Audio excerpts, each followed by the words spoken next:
Welcome to this course, Introduction to Cybersecurity Literacy. This is Lesson 2, Why Study Cybersecurity? In this lesson, I'll sketch a definition of cybersecurity for you, and I'll make the case that cybersecurity is something that everybody can benefit from studying. It's rewarding for both casual computer users and technology enthusiasts alike. So, what is cybersecurity exactly? One rough definition looks like this. Cybersecurity is protecting yourself and others from attacks that are carried out primarily with computers. Now, because the overwhelming majority of computer-based attacks are attacks on information, we may use the term cybersecurity interchangeably with the term information security. Cybersecurity is a rewarding study because no computer is secure, including yours.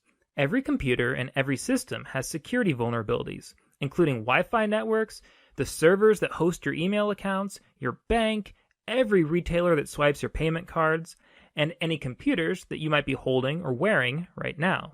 Even if nobody knows what those vulnerabilities are yet, be assured they exist. Now, maybe at first that perspective makes it sound like cybersecurity isn't worth studying at all. Why worry about a problem that I can't fix, you might ask. The answer is that you can still be more or less secure, and the more secure you are, the less of a target you are. Cybercriminals who are out to steal passwords or credit card numbers or whatever else, they're usually going to target less secure machines and less secure systems. I mean, think about it. Imagine that you're a bicycle thief and you find two similar bikes sitting on a bike rack, one with a lock and one without a lock. Which one would you be more likely to steal? The lockless one, right?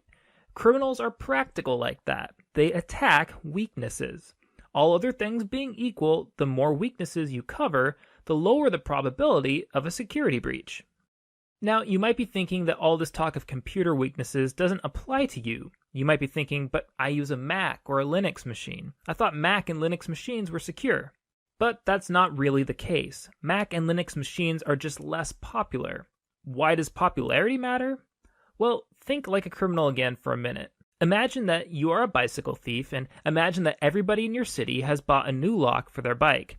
Now imagine that 9 out of every 10 cyclists has purchased lock A, and 1 out of every 10 has purchased lock B. Which kind of lock would you learn to pick?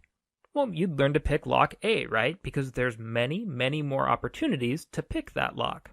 Now imagine that it's computers instead of bicycles. It turns out that there are about 9 Windows computers for every Mac out there, assuming for now that we aren't including tablets and smartphones. And even fewer people run Linux machines. So for now, it's easier and more profitable for cybercriminals to focus their attacks on Windows PCs. But if the market were to even out so that Windows PCs didn't dominate like they do now, we would begin to see more attacks against Mac and Linux users as well. There is nothing inherently more secure about a Mac or a Linux computer. It's just easier for cybercriminals to focus their attacks on one kind of system, and it's more economical for them to attack the majority. But really, all this talk of attacking computers themselves is somewhat misleading. In reality, cybercriminals don't attack your computer at all. They attack you. We tend to think of cybercriminals as computer geniuses who use their technical mastery to hack into our systems. But most cybercriminals are more like con artists who exploit user behaviors rather than exploiting computer systems themselves. In many cyber attacks, the brand or type of computer that you're using is completely irrelevant because the criminal isn't attacking the computer, the criminal is trying to exploit you, the user. Now, a few cybercriminals out there probably are geniuses. But the truth is that most cyber attacks are carried out by regular criminals who have simply looked up how to attack a computer user. They're simply just following a set of directions. When these attacks work, they work because many computer users are naive. They don't understand how cybercriminals think, and they don't understand what kinds of cybercrimes are common or possible, and they don't really understand how the attacks are carried out. If you go online, you can find some lists of do's and don'ts for smart computer usage. Do's and don'ts are okay, but they don't really help you to understand why your computer is under attack or how those attacks are carried out. But we think that if you have a deeper understanding of cybersecurity, you'll be better prepared to recognize and avoid cyber attacks. And we also think that if you have a deeper understanding that goes beyond just simple do's and don'ts, then you'll be better prepared to teach yourself about new security problems when they arise. For this reason, we're going to go beyond do's and don'ts in this course and introduce themes like how computers work, how the internet works, how cybercriminals think, and what security tools are available to you. In this class, instead of just giving you a list of behaviors to blindly follow, we're going to help you to understand the issues surrounding cybersecurity so that you can take a more active role in your own digital defense. Finally, you might wonder whether this is going to be any fun. Well, our answer is yes. We think cybersecurity is loads of fun. Cybersecurity can feel like a great big strategy game, a game where everybody is a player, including computer users, security professionals, hackers, virus writers, con artists, corporations, banks, mobsters, armies, and nation states, all playing different roles and interacting with each other on different levels. Maybe it's the greatest, most complex strategy game in all of human history, and like it or not, you and your data are already in the game somehow. Okay, I hope that you're beginning to agree that cybersecurity is a valuable thing to study. In the next lesson, we're going to begin building your cybersecurity vocabulary by introducing some of the new language that we're going to be using in this course.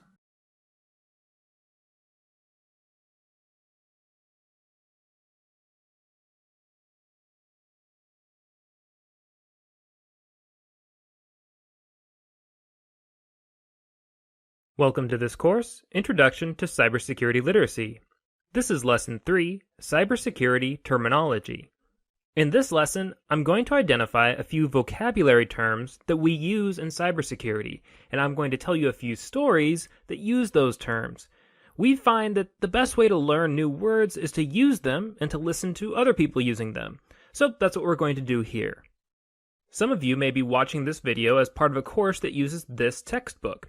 If you are, you should know that the vocabulary we're going to discuss in this video can all be found in Chapter 1 of this book. Check out pages 6 through 11 especially. If you're not using this textbook, don't worry about it. Just follow along with the lesson. Here's a list of the vocabulary words that we're going to cover. Don't be intimidated here. We aren't asking you to memorize all of this just by watching this video. We find that the best way to learn new vocabulary is to encounter the words over and over again. Right now, we're just trying to provide some initial exposure to these words. Now, the first story I'm going to tell you is true. It's about a journalist named Matt Honan who was hacked by an anonymous cybercriminal. You can read about it in more depth at Wired.com. The story there is titled How Apple and Amazon Security Flaws Led to My Epic Hacking. And this isn't a typo, by the way, he spells Matt with one T. Okay, I'm going to tell the story now. You should just follow along. Pay attention to the vocabulary words. As they come up, I'll highlight them for you. In August of 2012, hackers erased all of the data on Matt Honan's iPhone, iPad, and MacBook. Among the data lost were Honan's daughter's baby pictures and Honan's digital copies of old family photographs. The hackers also accessed Honan's Twitter account and tweeted a number of inflammatory, homophobic, and racist messages. They also deleted Honan's Google account, including 8 years' worth of messages from his Gmail inbox. This attack compromised Honan's information on all 3 levels of the CIA model of information security. The hackers compromised the confidentiality of Honan's information when they accessed and viewed Honan's private, password-protected digital accounts. They compromised the integrity of Honan's information when they made unauthorized changes to it. These unauthorized changes included deleting his files and, in the case of his Twitter account, posting illegitimate messages. And of course, they compromised the availability of Honan's information. When the hackers changed Honan's passwords, he was locked out of his accounts, rendering his data temporarily unavailable. Even worse, when the hackers deleted Honan's data, they made it permanently unavailable. Or at least they attempted to do so. In the article on Wired.com, Honan expresses optimism that some of his information is recoverable. So, how did these hackers carry out this attack, which was both personally devastating and ultimately childish? Some of you may find this surprising, but these attacks were carried out without writing a single line of attack code. They required no special computer programs, nor did they require any particularly impressive technical skills. A script kiddie, that is, a hacker with no significant programming knowledge, could have easily pulled off these attacks because the only tools necessary were a web browser, a telephone, and personal information about Honan that was available to anybody with an internet connection. If you want more details, you'll have to read the whole story on Wired.com, but I'll give you a summary of how the attack went down. Here it goes. The hackers began by collecting all of the personal information about Honan that they could collect from Honan's social media accounts and public records that were available online. They got Honan's email address, physical address, and other bits of information, and they used that information to crack Honan's Amazon account. How did they crack his Amazon account, you might ask? Well, it was surprisingly simple. The hackers called Amazon, pretended to be Honan, and asked the Amazon representatives to reset Honan's account for them. The hackers used Honan's personal information, along with the clever use of a fake credit card number, to convince Amazon's customer service that the hackers were really Matt Honan. With access to Honan's Amazon account, the hackers were able to collect even more personal information about him. Most significantly, Amazon gave them the last 4 digits of Honan's credit card number.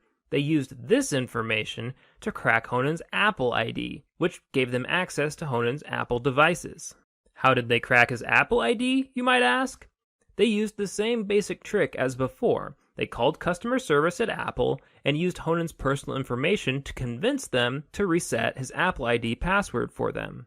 Once they had access to his Apple ID, they had enough information and enough access to his accounts that they could run a password reset on his Google account. So they reset his Google password and logged into his Google account. They used his Google account to collect the information they needed to log into his Twitter account. And finally, they used his Twitter account to post offensive and embarrassing messages. To cover their tracks, the hackers deleted Honan's Google account, and they used his Apple ID to request a remote data wipe of his MacBook, iPhone, and iPad data. Ironically, this remote wipe service from Apple is intended to protect users from cybercriminals. It allows a user to remotely request that their data be deleted in the event that one's laptop, tablet, or phone are stolen. The hackers in this story took advantage of several security vulnerabilities. While some of these vulnerabilities were beyond Honan's control, one of the primary vulnerabilities was Honan's own fault. He had linked several of his online accounts together in such a way that access to one account could grant a hacker access to all of them. Honan admits that the attack would not have worked if he had taken care of the vulnerabilities that were under his control. Honan wrote an article about his experience for Wired.com. In the course of writing the article, he was able to make anonymous contact with one of the perpetrators, who explained the method that they had used to attack Honan's accounts. In cybersecurity terms, this method of attack is called an exploit. Once Honan knew this exploit, he and his peers at Wired.com tested to see if they could recreate the attacks in a controlled setting. They were successful several times, and if they had wanted to, they could have mounted malicious attacks of their own. Since then, Amazon and Apple have insisted that they have updated their customer identification protocols to eliminate the vulnerabilities on their end of the problem. So we can hope that these exploits are no longer effective. In his write-up of the story, Honan points out that as bad as the hack was, its impact could have been much worse. Had these hackers been cybercriminals who were driven by profit, they could have easily used his email accounts to access his online banking information and ruin his finances. In a way, Honan was fortunate. If Honan's attacker wasn't driven by profit, what did drive him or her? Well, the hacker Honan exchanged messages with claimed that he was a hacker activist, a hacktivist, and that his motivation was to spread awareness about computer security. He also claimed that he had help from another hacker, and he claimed that his helper was the one who was responsible for deleting Honan's data and his Google account. What do you think? This particular hacker claimed that he is really one of the good guys. Is he? Did he perform a valuable public service by hacking Honan's accounts? Okay. Now that we have an idea of how that attack went down, let's perform a little informal risk assessment.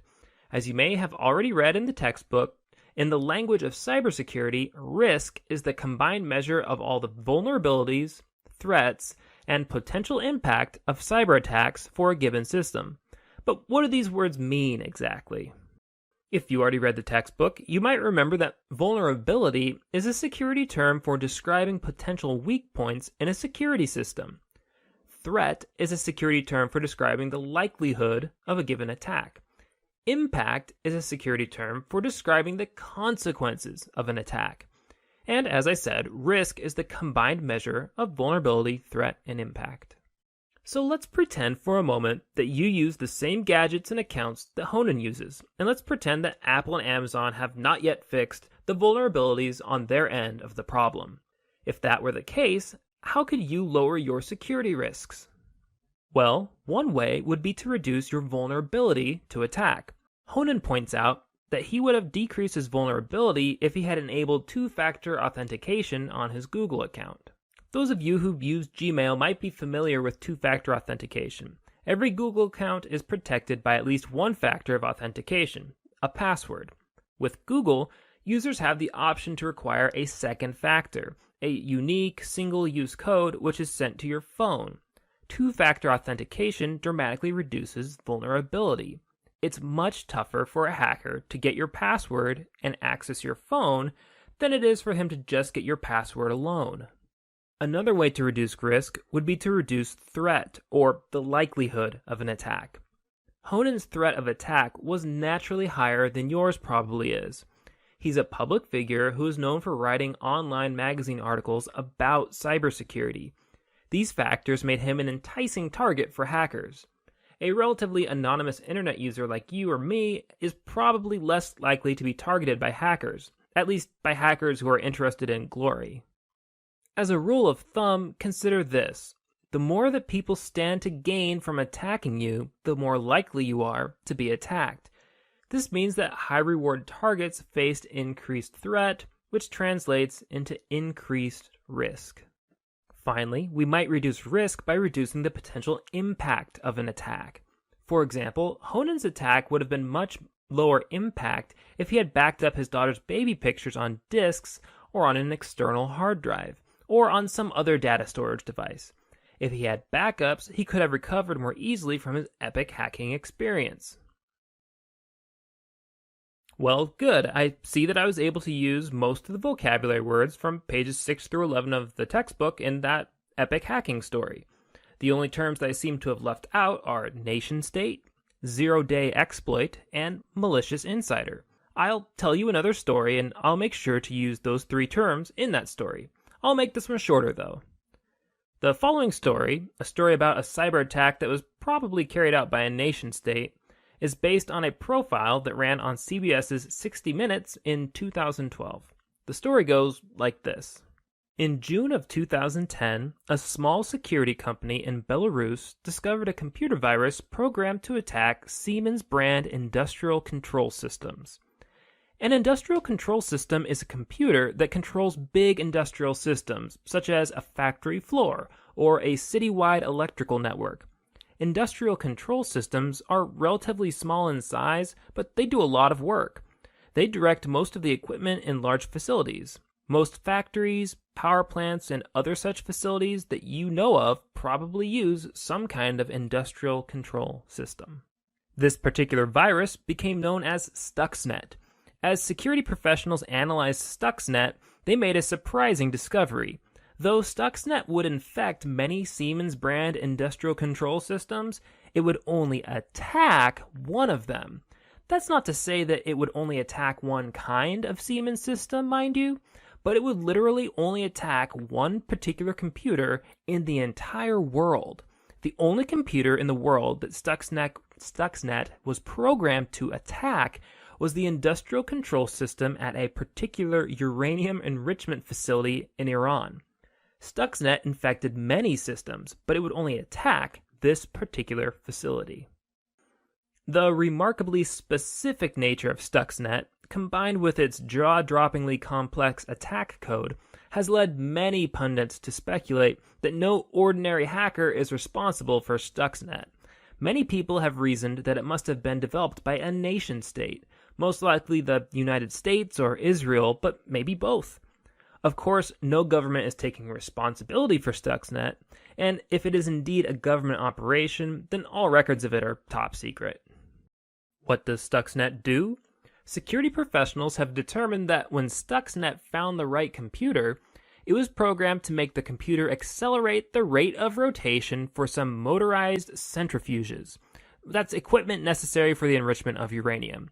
Stuxnet would also make the computer display incorrect data on the centrifuges so that the plant operators wouldn't see that anything was wrong.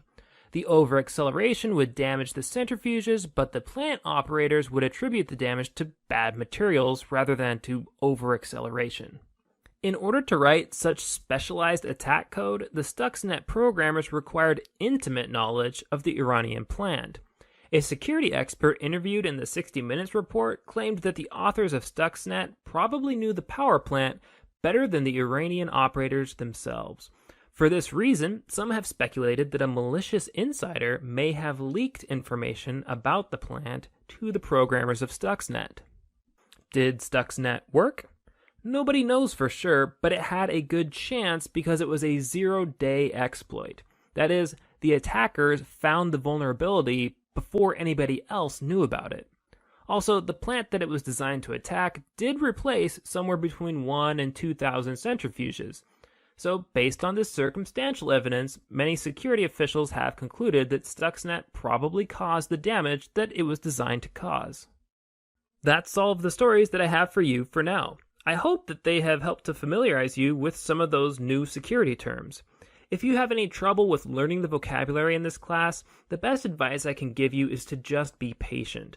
As long as you keep reading things that use this language, and as long as you look up the words that you don't understand, you will pick them up eventually. You just have to use them to learn them.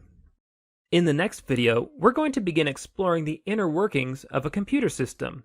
Now, we obviously cannot go into too much detail about such things. You could spend a whole lifetime studying computer science, so we'll keep things pretty basic.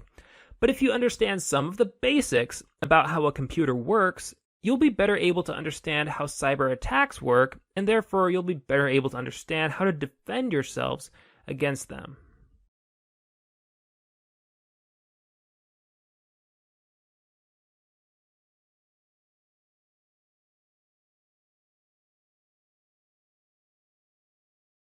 Welcome to this course, Introduction to Cybersecurity Literacy. This is Lesson 4, Demystifying Computers, Part 1 of 2.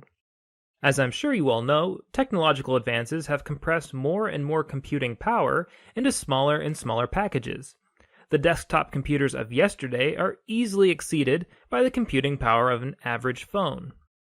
Computers have become so compact and so seamless in appearance that it's becoming easier and easier to forget that they are complex systems composed of a variety of interacting parts. In this lesson, we're going to take apart a computer and examine how some of the bigger parts interact with each other. We're also going to begin examining how software interacts with computers. The goal isn't to make you an expert. I just hope to demystify computers for you a bit so that you're more comfortable talking about computer problems and better prepared to consider different ways to solve these problems. We might imagine 4 layers in a computer system: the user, the hardware, the operating system, and the applications. I'll discuss all 4 of these layers and describe how they interact. Layer 1 is the user, and that's easy enough to describe. The user is you. Well, you and anybody else who wants to accomplish some task with a computer. When you connect a computer to the internet, you connect to other computers, but you also potentially connect to countless other computer users. Most of these users are people who you want to connect with: friends, journalists, bankers, retailers, etc. But a few of them are cybercriminals of some kind, so keep that in mind. Layer 2 of the computer system is the hardware of the computer, its physical parts. We'll spend the bulk of this lecture describing hardware. We'll begin demystifying hardware by examining what we can see from the outside of the computer. Then we'll break open the computer and poke around at the hardware on the inside. To begin, let's consider a desktop system. We can see several different parts already: a monitor, a keyboard, a mouse, and a computer case, also known as a tower. Perhaps a printer is also lurking around somewhere nearby. The monitor, keyboard, mouse, and printer all need to communicate with the computer inside the tower, so they will usually be connected to the computer via cables. In some cases, these devices are able to connect wirelessly, either via Bluetooth connections or, especially in the case of printers, via a wireless internet router. But for the sake of keeping things obvious, we'll assume for now that these devices are networked together with cables. The devices that draw the most electricity, so the computer inside the tower, the monitor, and the printer, will all need a power cable. We didn't include power cables in this illustration, but you can imagine where they would go. Smaller devices, like the keyboard and the mouse, normally don't require a direct connection to a power outlet. The Universal Serial Bus, or USB, connections that connect the keyboard and mouse to the computer are built to carry both data and electrical power, and so low-power devices like keyboards and mice normally route electricity from the computer tower. They just borrow power from the computer itself. In the case of wireless keyboards and wireless mice, they will be powered by batteries, of course. Now, the primary function of a monitor and a printer is to display information. We can think of information flowing from the computer into the monitor and printer, which display it for the user. Have you ever thought of a printer as a very slow, paper-based computer monitor? In some sense, that's what a printer is. The primary function of a keyboard and mouse is to input information and input commands into the computer. We can think of the information starting with the user and flowing into the computer via the keyboard and the mouse.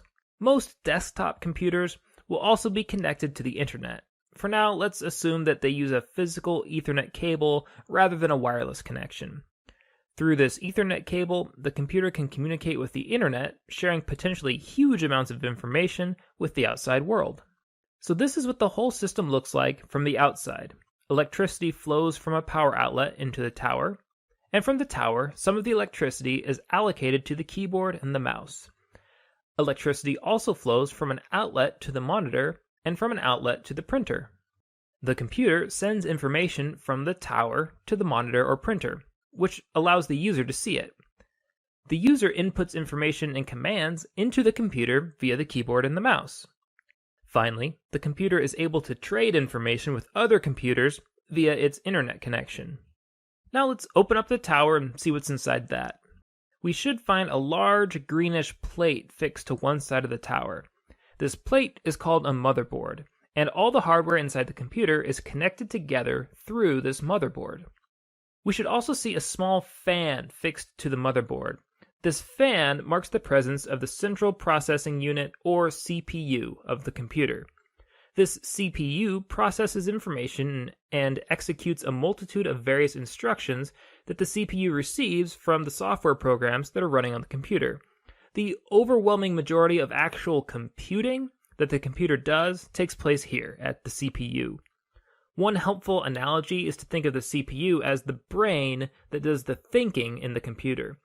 Though the CPU performs an astonishing number of computations in the blink of an eye, the CPU is a small device. It's just a small silicon chip. It's a lot smaller than the fan apparatus that covers it, and that's all you can see here in this picture. The fan helps to cool the CPU, maintaining it at an operable temperature. Near the CPU, we find small cards of random access memory, or RAM. RAM is the working memory inside a computer. If the CPU is doing all of the thinking, then the RAM provides content for the CPU to think about. Sometimes people will refer to RAM simply as memory. In computer language, the terms RAM and memory are informally interchangeable. If somebody asks how much memory is installed on a computer, they're probably referring to its RAM. And in these videos, I'm probably going to use the terms memory and RAM interchangeably.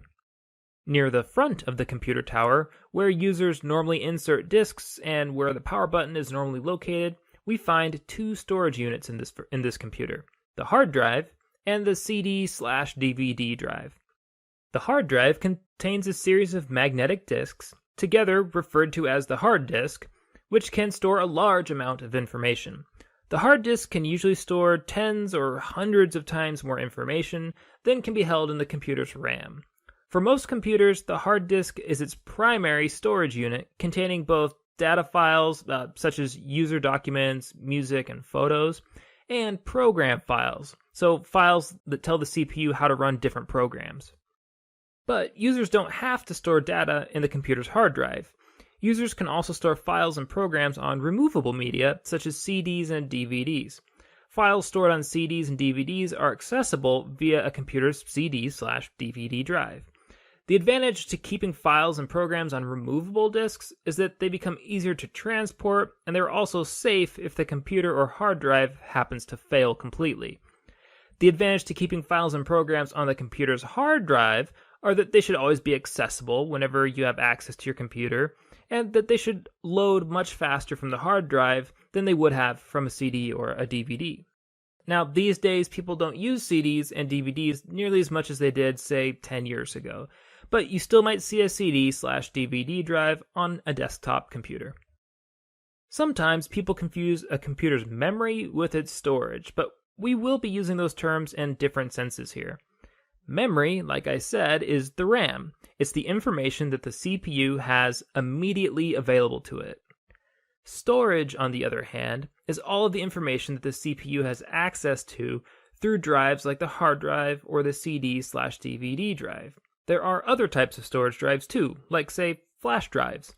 A CPU might have access to information that's in storage, but for the CPU to perform rapid and efficient operations with that information, the CPU must first load that sort of information into its memory. To help illustrate the difference between computer memory and computer storage, I'm going to ask you to perform a little thought experiment. To start, close your eyes and picture your very first school teacher. Can you remember what he or she looks like? If you can't remember your first teacher, picture the earliest teacher that you can remember. Do you have somebody in mind? Now good. Open your eyes if you haven't already opened them up. Now consider this. How long has it been since you thought about that person? Probably quite a long time, maybe even years. In any case, I bet you weren't thinking about him or her right before I asked you to. When the memory of that person was sitting dormant in your brain, that was kind of like computer storage, like you'd find on a hard drive. It's in there somewhere, but you aren't doing much with that information. It's just sitting there. When you recalled that memory to your mind, that was kind of like computer RAM. You accessed some information from storage, and you began operating with it, so you were conscious of it. The last piece of hardware I'm going to discuss in this lecture are input and output cards. A motherboard will normally contain a number of expansion slots for various input and output cards. For example, this motherboard has a slot for an Ethernet card, and in fact there is an Ethernet card plugged into that slot. The Ethernet card has a port for an Ethernet cable, and this port will be exposed at the back of the computer tower so that the user can easily plug an Ethernet cable into the computer. The computer connects to the internet through this Ethernet card, and as you can imagine, the internet allows for both inputting information into the computer and outputting information from the computer. This computer also has a number of other slots for input and output cards, but in this image, those slots are empty. Other common expansion cards include graphics cards and sound cards. Graphics and sound cards will have some sort of audio or video ports, which will be exposed at the back of the computer for user access. Upgrading the graphics and sound cards can improve a computer's audio-visual outputs, and so such upgrades are popular among gamers and artists. Now, so far, we've been looking at the hardware on a desktop PC. I should point out that most notebooks, tablets, and smartphones have many of the same basic parts as a desktop. The main difference for these smaller devices is that the parts have been compressed and reconfigured to take up as little space as possible. A notebook computer is basically a desktop computer where the monitor, keyboard, and computer tower are all compressed into a package that's about the size of a notebook. Because a mouse doesn't really fit into a notebook, laptop manufacturers have replaced the mouse with onboard touchpad pointing devices. Tablets and smartphones come in even smaller packages, and they replace both the keyboard and the mouse with a touchscreen display. Tablets and smartphones also replace those boxy data storage devices from a desktop, like the hard drive and the CD and DVD drives, with internal flash-based storage. So that's the hardware of a computer. Now let's move on to the third layer of this computer system, the computer's operating system. The operating system is a large, complex program that runs on your computer. Windows, Mac OS, Linux, and Android are examples of well-known operating systems. If you have a computer, a tablet, or a smartphone, it probably runs one of those four. An operating system coordinates and facilitates the interactions between users, hardware, and software applications. Operating systems display the files that are available to the user. When the user commands the operating system to run a program or to open a data file, the operating system is responsible for accessing the appropriate file and coordinating its interactions with the computer's hardware. Pretty much every interaction that you have with a computer is mediated through the computer's operating system. The fourth and final layer that we're going to discuss in this lecture is the layer of computer applications. Applications are programs that are designed to perform specific tasks for the user. For example, most operating systems come with a calculator application that's pre-installed. Your web browser, such as Firefox, Chrome, or Safari, is another example of an application. The operating system displays which applications are available to the user, and when the user selects an application, the operating system opens the application and coordinates its interactions with the computer's hardware. Applications are normally stored on the hard disk of a computer, though it's possible to store them in other places as well, perhaps on a CD or DVD, or on a thumb drive. Okay, in this lesson I introduced you to 4 layers in a computer system: the users, the hardware, the operating system, and the applications. That will be all for now on demystifying computers.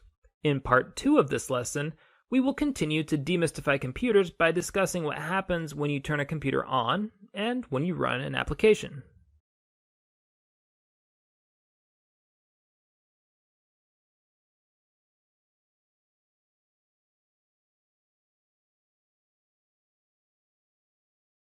Welcome to this course, Introduction to Cybersecurity Literacy. This is Lesson 5, Demystifying Computers, Part 2 of 2. In the last lecture, I tried to demystify computers a little bit by identifying and examining 4 layers in a computer system: the user, the hardware, the operating system, and the applications. In this lecture, I hope to illustrate and to clarify how these layers interact with each other by examining what happens when you turn a computer on and what happens when you run an application.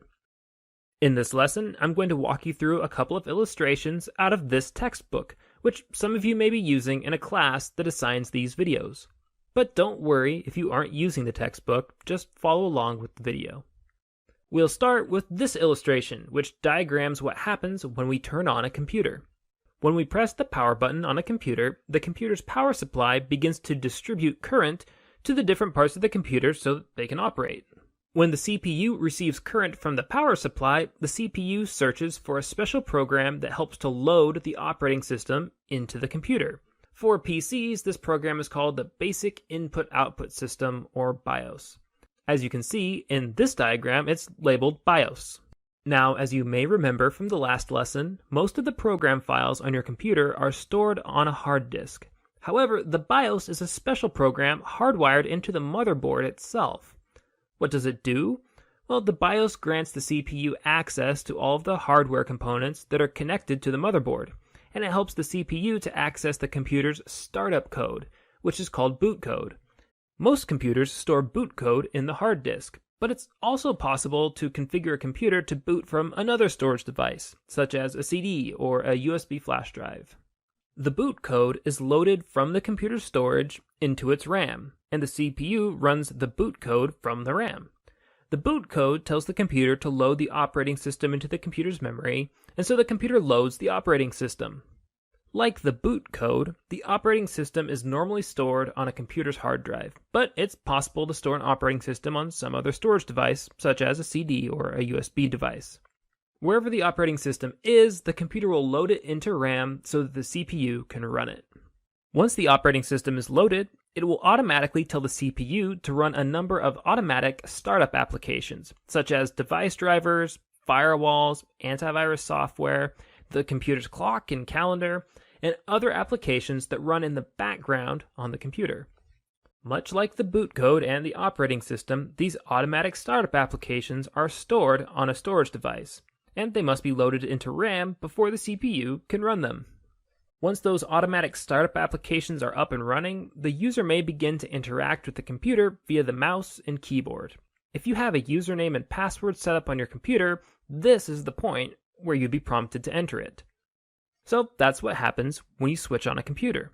Now let's take a look at what happens when you load and run an application. For this, let's look at a different illustration.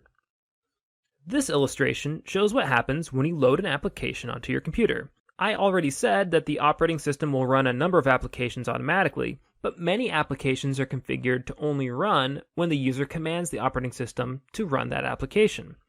For example, your computer usually won't run a web browser unless you tell the computer to open the web browser.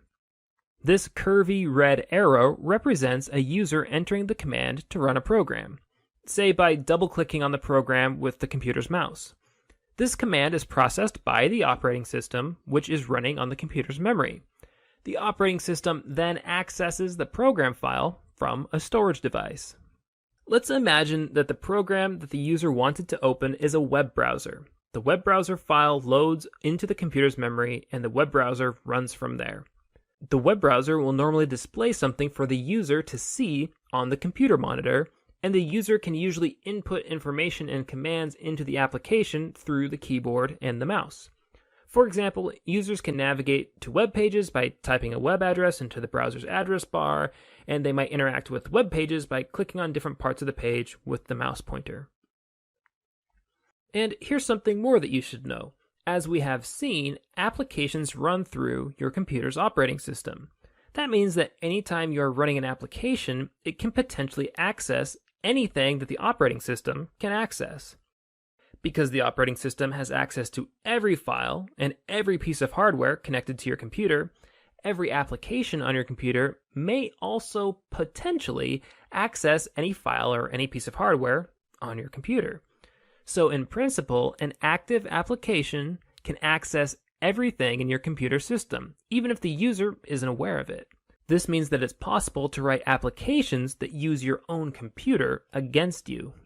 For example, it would be possible to write an application that records all of the keystrokes that a user punches into their keyboard, and then secretly uses an internet connection to send that keystroke information to some third party. And then that third party could mine your keystrokes for sensitive information, like usernames and passwords or bank account numbers. In fact, many such applications already exist. They are called keylogging programs, and cybercriminals would be delighted to install one on your computer. Okay, that's all for now on these two illustrations. Obviously, there is much more to learn. I just wanted to give you an overview so that you could get an idea of how your computer system is tied together. Understanding how the different parts of the system are connected together should eventually help you to understand what kinds of weaknesses the bad guys like to attack. In the next video, we're going to continue laying the groundwork for basic understanding of computer science. And remember, we're doing this so that you'll be better prepared to understand how cybercriminals use the wonders of computing against you. These past couple lessons, we've been discussing individual computers, but now we're going to move on to a vast network of computers that are all connected together, and that is the Internet.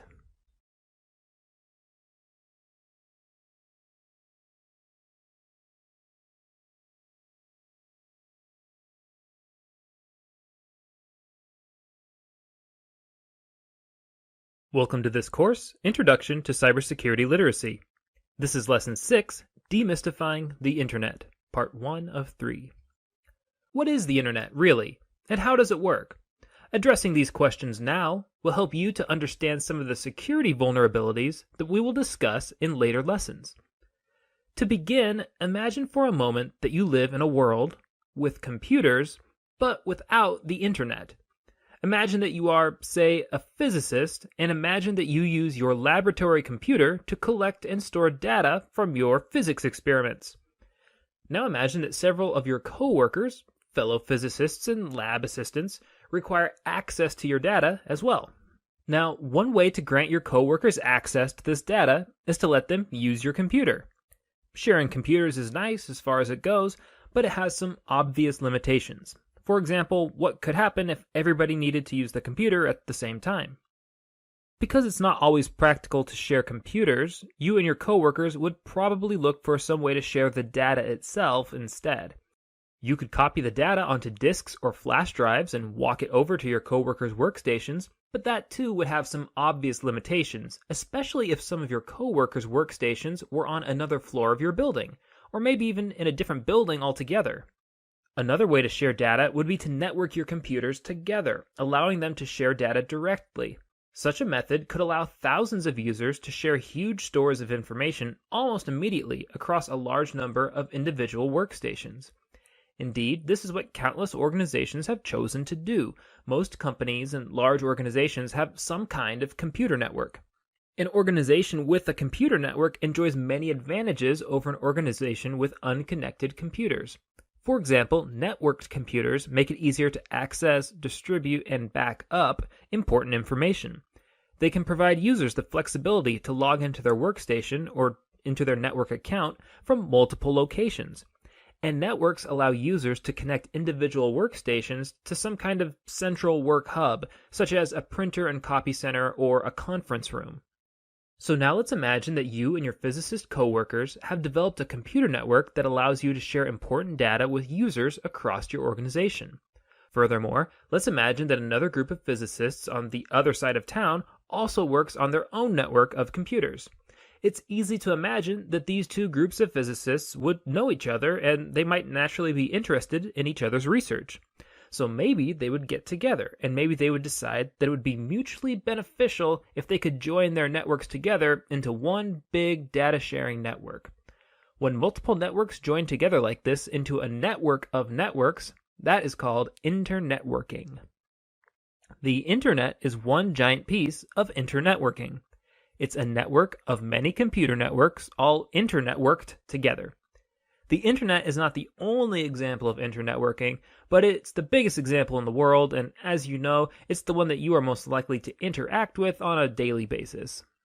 When you begin to network large numbers of computers together, you need increasingly complex systems of cables and data transfer devices to keep this network connected together.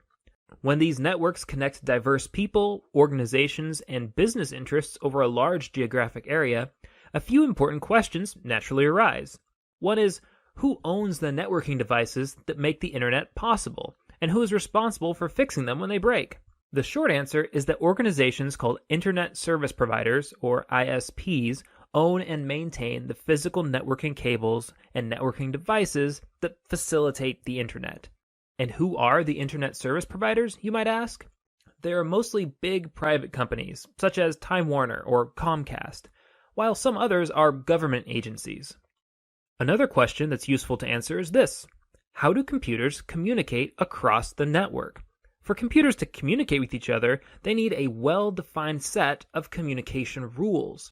That's because computer messages have precise, unambiguous meaning.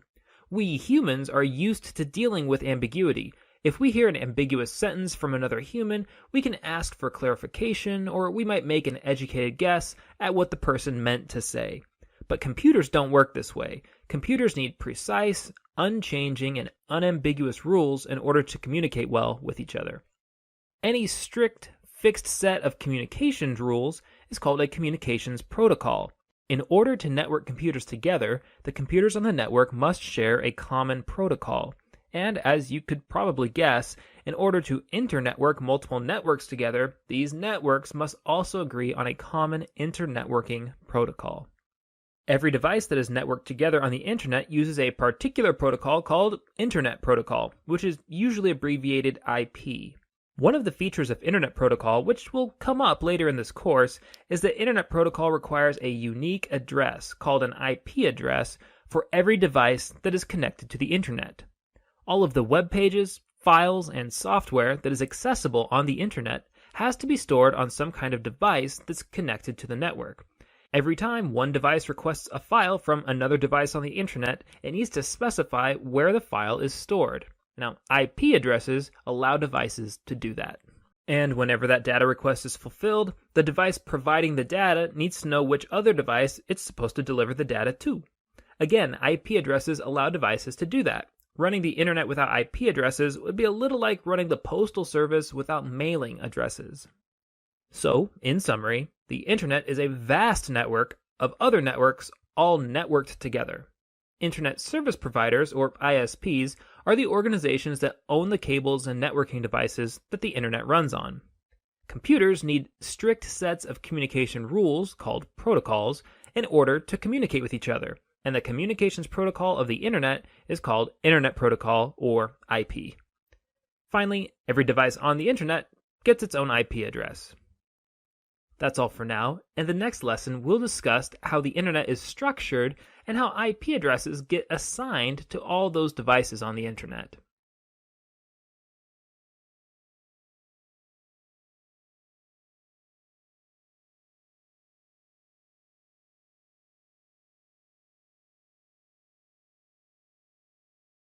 Welcome to this course, Introduction to Cybersecurity Literacy.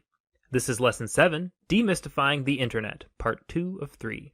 In this lesson, we will examine some illustrations that will help us to see the Internet in greater detail. Some of you may be watching this video as part of a course that uses this textbook. If you are, you should know that the illustrations in this video are from Chapter 2 of the book.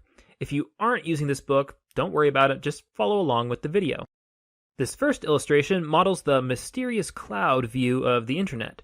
Casual users see information go into and come out of the Internet, and they understand what kinds of information and services are available. Email services, web pages, online retailers, banking institutions, and more. But they may not understand how that information is networked together. Let's take a closer look at the structure of the Internet so that the cloud is not so mysterious. This next illustration begins to show how the Internet is networked together in a little more detail. It shows how the Internet is arranged loosely into a hierarchy. At the top of the hierarchy is what is referred to as the backbone of the Internet. The backbone of the Internet consists of the largest set of Internet service providers, or ISPs as they're called. An ISP is an organization that owns, controls, and maintains a large number of the computer networking cables and networking devices that make the Internet possible. These largest ISPs include corporations, governments, and in some cases large academic organizations. The connections linking the biggest ISPs together are modeled by red arrows in this illustration. These arrows represent the network cables that carry the most information. Most Internet traffic must travel through one of these backbone connections at some point as it travels across the net. As we work our way down the hierarchy, we see that there is a tier of medium-sized ISPs. These medium-sized ISPs are responsible for considerably less Internet traffic and considerably fewer cables and networking devices than the backbone ISPs are. But they are still responsible for a huge amount of traffic. In this illustration, the blue arrows represent the Internet traffic between these medium ISPs and the backbone ISPs above them. The green arrows represent the connection between the medium ISPs and an organization further down the hierarchy. As we can see in the illustration, a business with its own private internal network might connect its many users directly to one of these blue medium-sized ISPs. However, a residential user might connect to the medium ISPs through an even smaller local ISP. These small, local ISPs that connect residents to the Internet are often controlled by a local cable company or a local phone company. The connection between the smallest tier of ISPs and an individual residence is represented here by a purple arrow. The connection represented by the purple arrow might carry a lot of information, streaming video, file downloads, or maybe online games. But that quantity of information is just nothing compared to the quantity represented by the arrows higher up on the hierarchy. So there it is. This illustration shows us how Internet service providers are organized into a hierarchy, with the ISPs on the top handling the most data and the ISPs and residents on the bottom handling the least data. This next illustration shows something else. As you may already know, every device that is connected to the Internet has a unique address called an IP address. This illustration shows a couple different ways that IP addresses get assigned to devices. This diagram includes three fictional networks: the XYZ Office Network, the ABC Office Network, and the Joe's Coffee Shop Network. To keep the diagram relatively simple, the rest of the Internet has been condensed down into a cloud in the middle of the illustration. First, let's take a look at the XYZ Office Network on the left side of the illustration. Those red numbers are the IP addresses for the whole network. Every IP address is numerical like that. They are always written as 4 sets of digits, each separated by a period. Each of these 4 sets of digits can be any number from 0 to 255. So take a look at the IP address of the XYZ network. It's 197.12.15.0. All of the devices connected to the XYZ network will be assigned IP addresses that begin with the first three sets of digits, 197.12.15.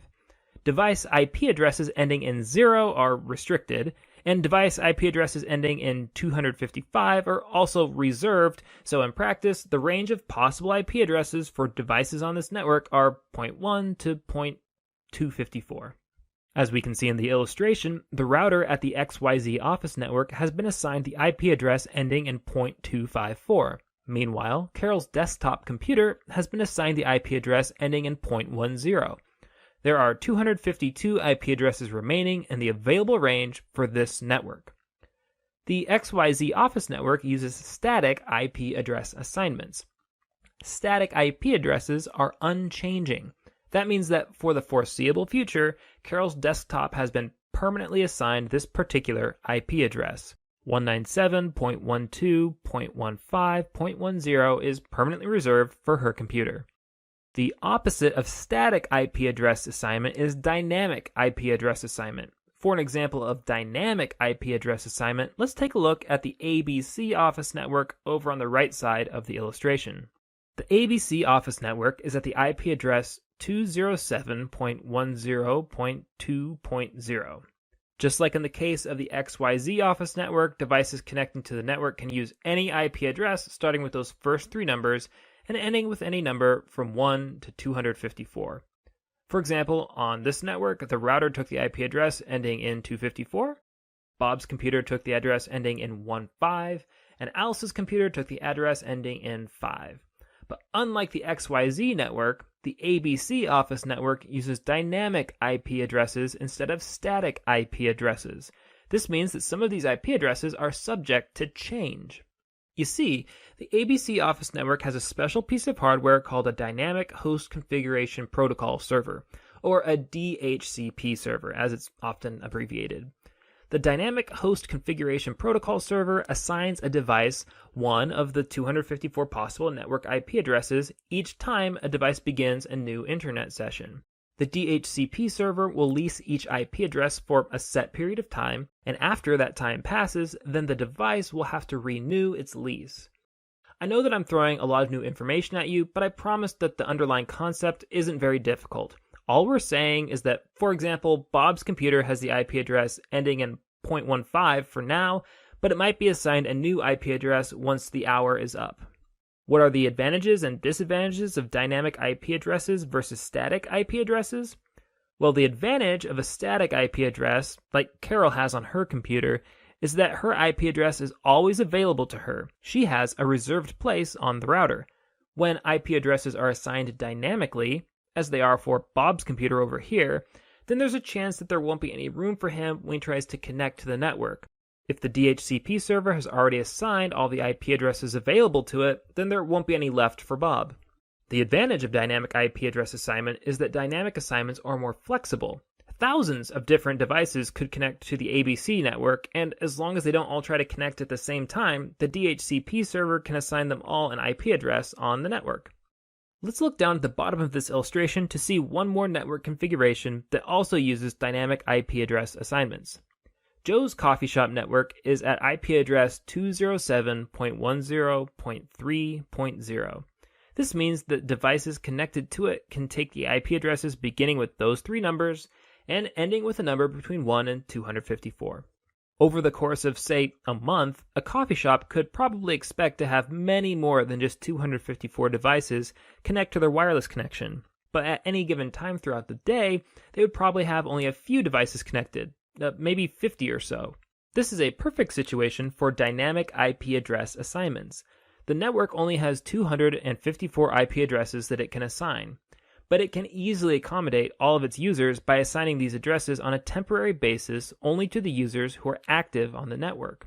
But remember, when we were examining the ABC office network connection, we saw that a network needs a dynamic host configuration protocol server in order to accommodate dynamic IP addressing.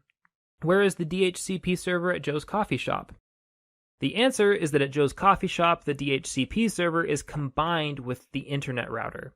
Instead of the router and the DHCP server being two separate devices, they're integrated together into a single device. This is pretty common. Most home internet routers also have DHCP servers built into them, and so most home networks can accommodate dynamic IP address assignments. So, what are the big takeaways from this illustration? I want you to see that a computer's IP address usually depends on a router's IP address. I also want you to see that your device's IP address can change depending on what network it's on and depending on whether the network uses dynamic or static IP address assignment. Finally, I want you to note the structure of an IP address, that it's 4 numbers separated by periods. The last illustration that we will examine in this lecture models the difference between a public IP address and a private IP address. In our discussion of IP addresses so far, we have not been making the distinction between public and private IP addresses. I've been speaking as if all IP addresses are the same, but there is a significant difference between public IP addresses and private IP addresses. This illustration shows 2 different networks that are connected to the internet: Alice's home network and Bob's home network. Alice's home network is composed of 2 devices, a router and Alice's computer. Bob's home network is composed of 4 devices, a router, Bob's computer, Carol's computer, and a printer. Let's take a look at Bob's home network on the right side of this illustration. Bob's local internet service provider has only assigned him 1 IP address, but he would like to connect 2 computers to the internet, his and Carol's, and furthermore, he'd like to connect his wireless printer to his home network. The rules of IP require that every device has its own IP address, but Bob's internet service provider has only given him 1 IP address to work with. So what does Bob do? He will use his router to create a private home network to connect his 4 devices together, and then he'll connect his entire home network to the public internet through the IP address that his internet service provider has assigned him. From the perspective of somebody outside on the public internet, Bob appears to have only 1 device connected to the internet, and that's his router. But Bob's router can coordinate Bob's public internet connection with multiple devices on his private network. So from within the private network, we can see that there are really 3 more devices connected to the public internet through Bob's router. Now let's compare Bob's home network to Alice's home network on the bottom left portion of the illustration. Both networks have a public IP address, and those public IP addresses are unique. Indeed, every public IP address must be unique. However, Bob's and Alice's routers help them to create private networks, and these private networks can reuse the same IP addresses. For example, we can see that Alice's computer's private IP address is identical to Bob's computer's private IP address. This repetition is possible because of the distinction between their private IP addresses and their public IP addresses. It's kind of like how every apartment building in a city must have a unique street address for the post office to deliver mail to. But at each unique street address, the apartment buildings can reuse the same apartment numbers. Okay, I know that we've covered a lot of ground here with these illustrations, so let's take a break. In the next video, we'll examine a few more illustrations that will help us to see how information is routed through the internet.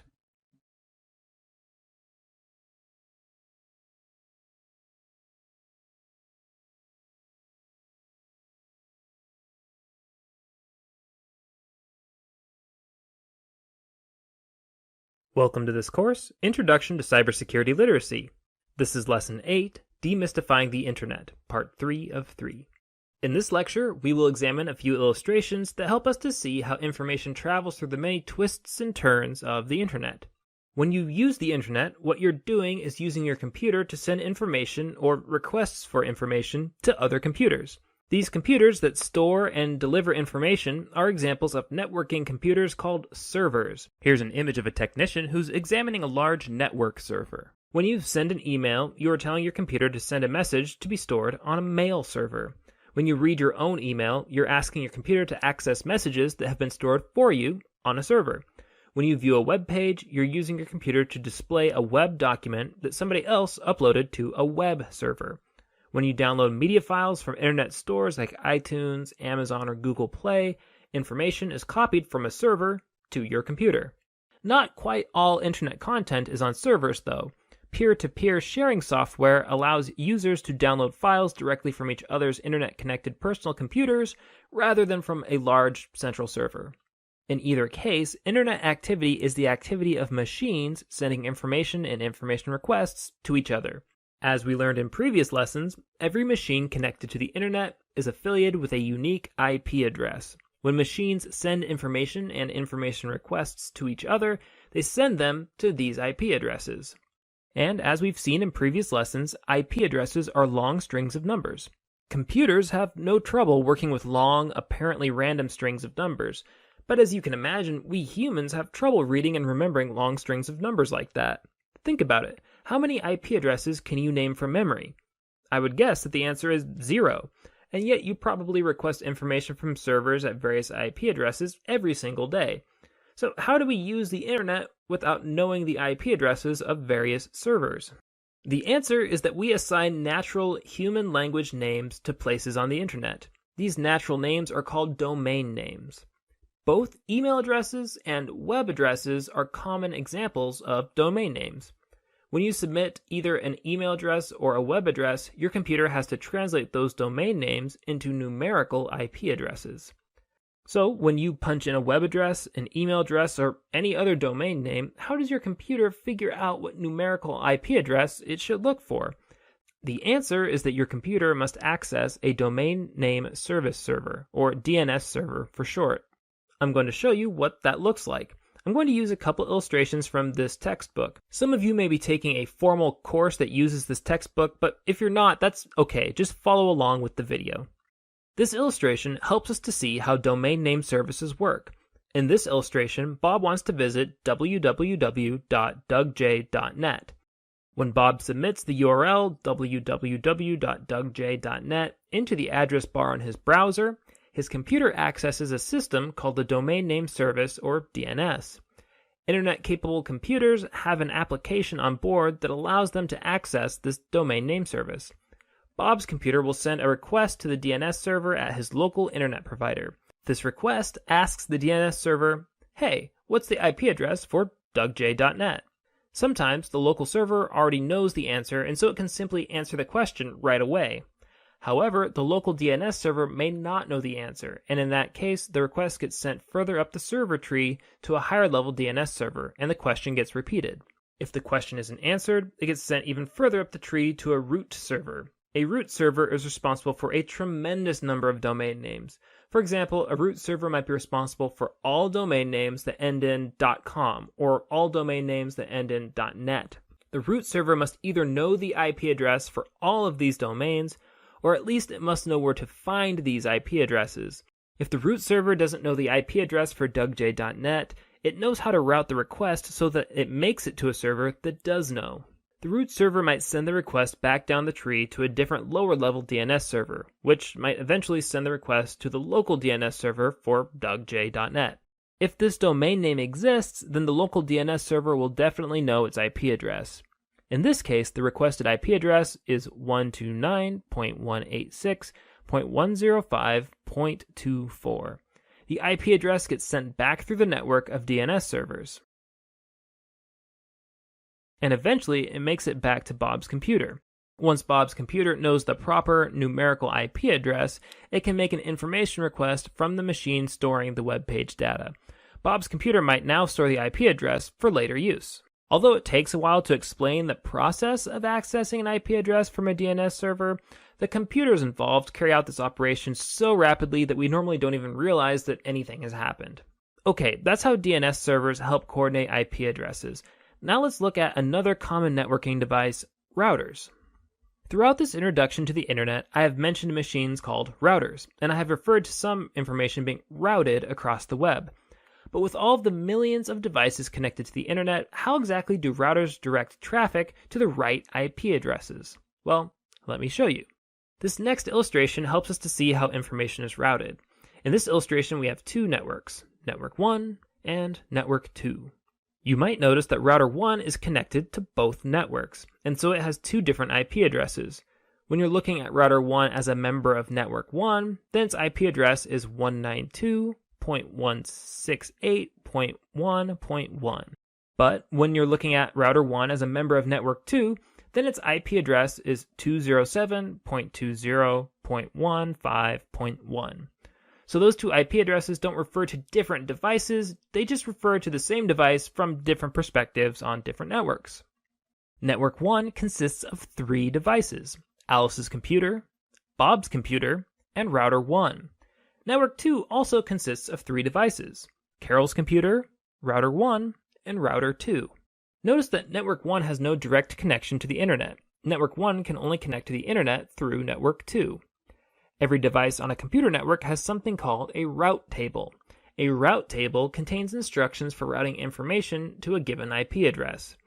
To keep the clutter down, we have only included 3 of these route tables in the picture: the one for Alice's computer, the one for router 1, and the one for Carol's computer. But the other computers and routers would also have their own route tables too. Let's look at Alice's route table first. Alice's route table has 2 columns: the destination column and the next hop column. When Alice's computer wants to send information to an IP address in the destination column, it follows the directions in the next hop column. The first row on her route table tells us that information going to any IP address on network 1 will be sent directly to that IP address. For example, Alice's computer can send information directly to Bob's computer. These computers are networked together directly, so there's no need to relay the information through another network. But what happens if Alice's computer tries to send information to any other IP address, one that's not listed on the route table? For IP addresses not listed on the route table, Alice's computer will send information to the default next hop, which in this case turns out to be router 1. Once router 1 receives the information, it will run the destination IP address through its own route table. So let's take a look at the route table for router 1. If information is destined for any IP address on network 1 or network 2, then router 1 will send this information directly to that IP address. It can do that because it's connected directly to both of those networks. If the information is destined for any IP address outside of these 2 networks, then router 1 will default to sending the information to router 2. From router 2, this information would continue on through the internet, most likely to be directed by several more route tables before reaching its final destination. So if Alice wanted to send information to Bob's IP address, then Alice's route table would direct that information directly to Bob's computer. If Alice wanted to send information to Carol's computer, then the route table on her computer would direct that information to router 1, and then the route table on router 1 would direct that information to Carol's computer. If Alice wanted to access a web page somewhere else on the internet, then the route table on her computer would direct that information to router 1, the route table for router 1 would direct that information to router 2, and then so on throughout the internet until Alice's web page request reached the appropriate server somewhere on the internet. Now let's trace a couple of routes from Carol's computer. If Carol wanted to send information from her computer to Bob's computer, then her route table would direct that information to router 1, and then the route table at router 1 would direct that information to Bob's computer.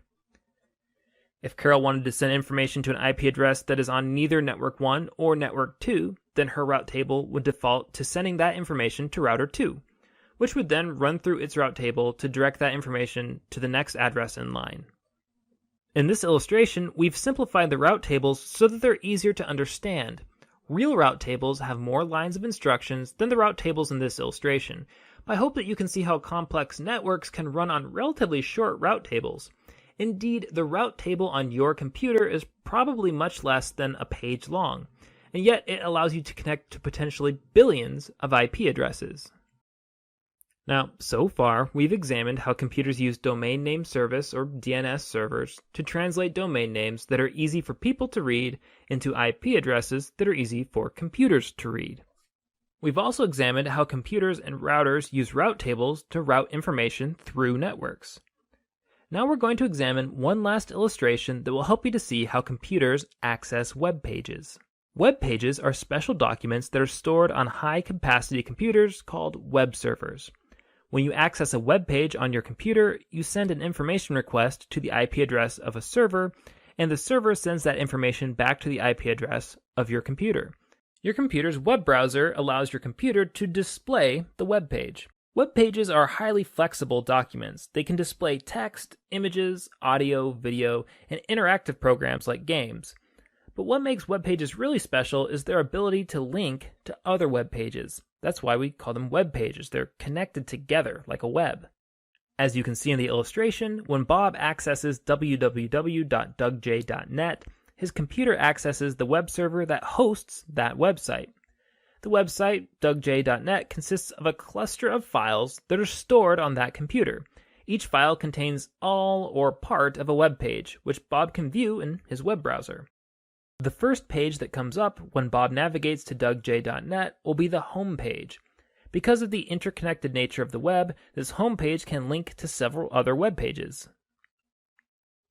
Furthermore, any of these web pages could link to any other page on the web. So a link at dougj.net could make Bob's computer request the home page for www.anothersite.net. And then Bob might begin exploring the various web pages associated with anothersite.net. In all probability, the web document files for anothersite.net would be located on a completely different server than the files associated with dougj.net. Indeed, these servers could be on opposite sides of the globe. But if Bob has a good internet connection, he can browse through those web documents stored on servers thousands of miles apart more quickly than he could browse through a book on the other side of his office. This is all thanks to the lightning quickness of electric signals and the shrewd networking techniques that we've been describing in these lessons. Okay, that's all for now on the internet. I hope that it's a little less mysterious now than it was before. Now, this course isn't intended to make you a networking wizard, but we hope that if you have a clearer mental picture of what the internet is and how it works, then you'll be better prepared to understand how the internet plays into different security issues. In the next lesson, we're going to begin learning about passwords, which are very important for cybersecurity.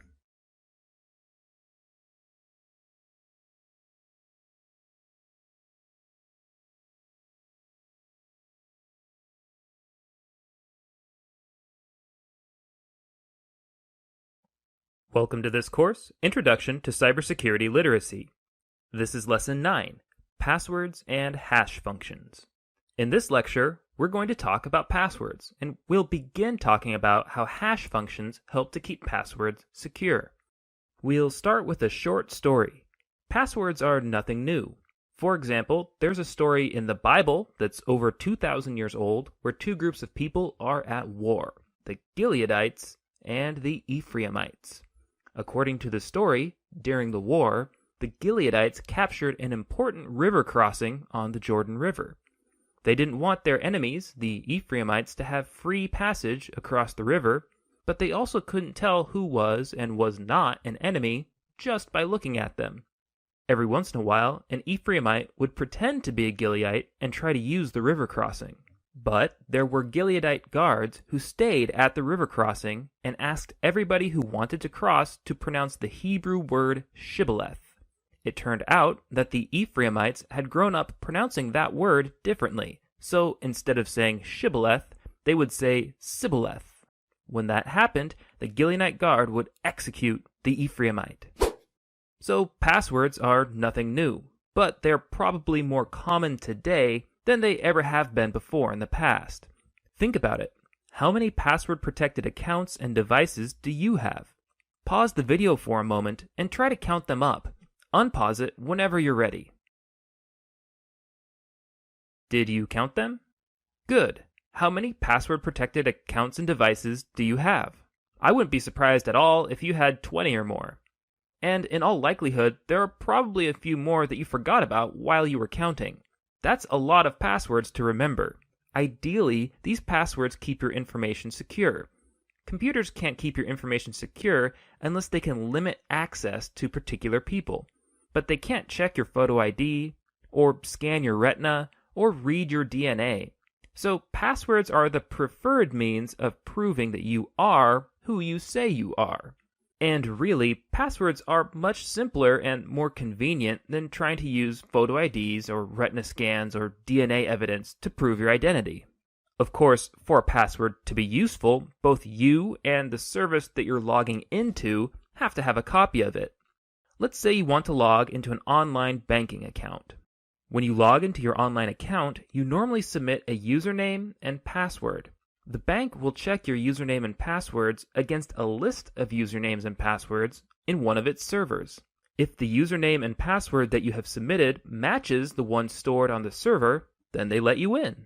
As you can imagine, those servers full of password files are tempting targets for cybercriminals.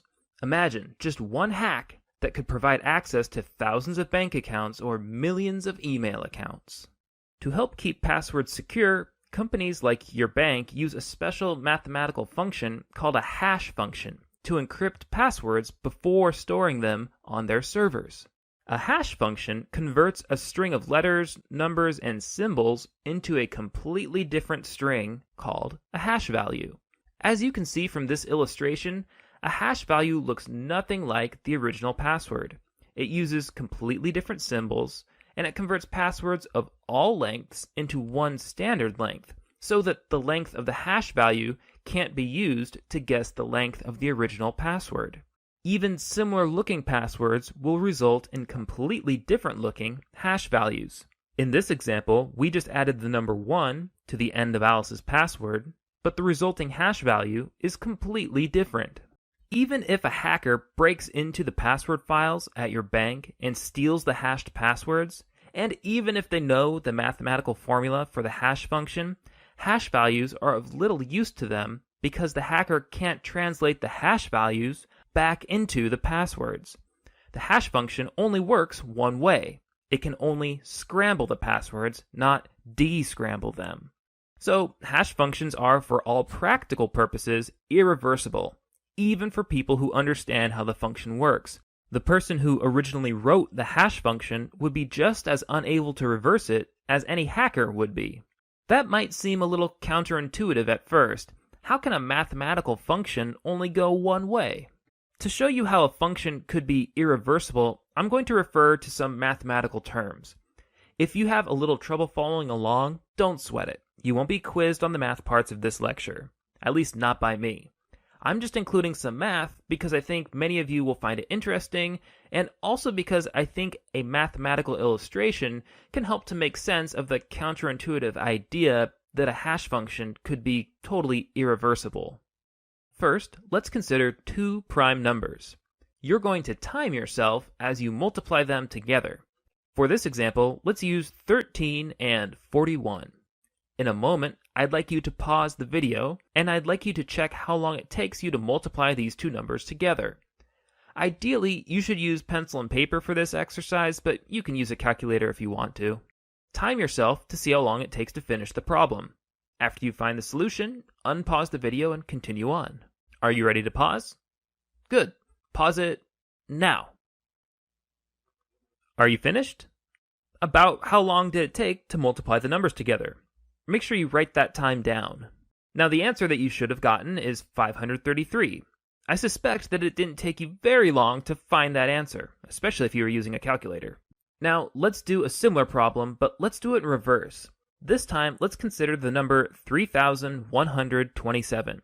3,127 is the product of two prime numbers, just like how 533 is the product of 13 and 41. Can you figure out which two prime numbers multiplied together produce 3,127? I'll even give you another hint. Both prime numbers are 2 digits long. Okay, got that? Pause the video now and try to calculate which two prime numbers multiplied together equal 3,127. If you get stuck, just unpause the video and move on. Don't worry about it. Ready? Good. Pause the video now. Did you figure it out?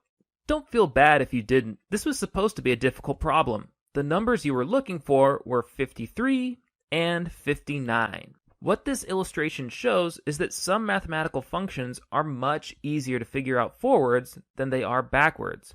It's much easier to multiply two prime numbers together than to find the prime factors of a large number. Even computers struggle to find prime factors when the numbers involved are big enough. Hash functions are the same way. It's relatively easy to turn a password into a hash, but there's no known way to reverse a hash function. Okay, that's all for now on passwords and hash functions. As we've just seen, your passwords are usually pretty safe when they're kept on servers. That's because the people who put passwords onto servers use hash functions to scramble them. But cybercriminals will also use a variety of other tactics to steal your usernames and your passwords. In the next video, we will discuss several of those tricks and develop some strategies for avoiding them.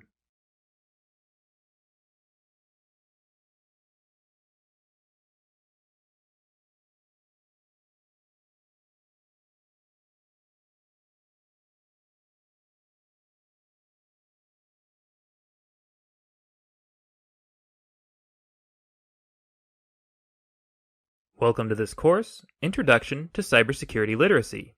This is Lesson 10, Common Password Threats. In the last lesson, I introduced passwords, and I explained how businesses use encryption formulas called hash functions to help keep your passwords a secret. It would be nice if that were the final word on the matter. That is, if hash functions would ensure that passwords would remain secure always and forever. But of course, that's not the world we live in. In the real world, our passwords remain vulnerable. In this lecture, I'll introduce you to 10 common threats to your passwords: user disclosure, social engineering, phishing, keylogging, wireless sniffing, brute force guessing, dictionary attacks, unencrypted password files, exposed passwords with known hash values, and security questions. Throughout this video, I'll suggest ways in which you can minimize these threats. As you will see, it's important to have a strong password, but it's even more important to handle your password wisely. Password threat 1 is user disclosure. Now, this might seem obvious, but you shouldn't tell other people your passwords. You can never tell for certain who is and who is not trustworthy. You might respond, "Oh, I trust this person. I know that she's not a cyber criminal." And there's a good chance that you're right. However, are you sure that you trust all of the people that this other person trusts? What if she discloses your password to a criminal somehow? And even if you don't believe that this trusted person would intentionally disclose your password, are you really sure that she wouldn't do so accidentally? If you let your mind wander for a moment, it's easy to think of dozens of scenarios in which a trusted person could accidentally lose or disclose your private password. The bottom line is that as soon as you share your password, you lose control over how that password is shared by others. Why take such an unnecessary risk? Just keep them to yourself. You should especially avoid emailing or messaging your password to other people. Even if you trust the recipient with your life, you can't guarantee that somebody else isn't reading their emails or won't read them sometime in the future. You should also avoid writing your password down in obvious places. If you do have to write a password down, don't keep it near your computer. And for goodness sake, don't keep a list of passwords on your computer under the file name passwords. Avoid keeping your passwords on a computer file altogether unless you're using a trusted password management software. If you keep a handwritten list of passwords, keep that list somewhere secret and safe. Remember, no matter how strong your password is, its strength does you no good if you simply disclose it to the bad guys. Password threat number 2 is social engineering. Sometimes, as we've just seen, users might disclose their passwords simply by being careless. Other times, however, cybercriminals work behind the scenes to create social situations that encourage users to disclose their passwords. This is called social engineering. A cybercriminal is unlikely to simply call you up on the phone and shout, "Hey, you, give me your passwords." They will be more sneaky than that. They might call you on the phone and say that they're an IT professional from your school or your work, and under this disguise, they might ask you for your password. Don't fall for such schemes. And this telephone trick is only one example of social engineering. There are many, many kinds of social engineering out there, and we'll discuss social engineering a little more in later videos in this course. Password threat number 3 is phishing. Phishing is one kind of social engineering. It might be the most common kind. In phishing scams, a cybercriminal sends out bait, often in the form of an email. And that bait encourages unwitting users to voluntarily disclose their passwords. Here's an example of a real phishing email that I received in my university email inbox. "Dear Chase customer," it says, "your online account will expire today on Thursday, February 13th, 2014.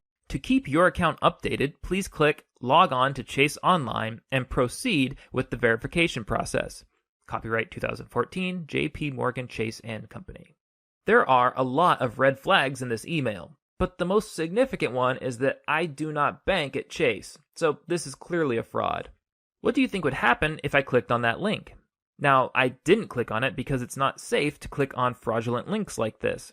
But if I had clicked on it, I'm sure I would have been confronted with some fake so-called verification forms. And I'm sure those forms would have asked me to enter my login information for Chase.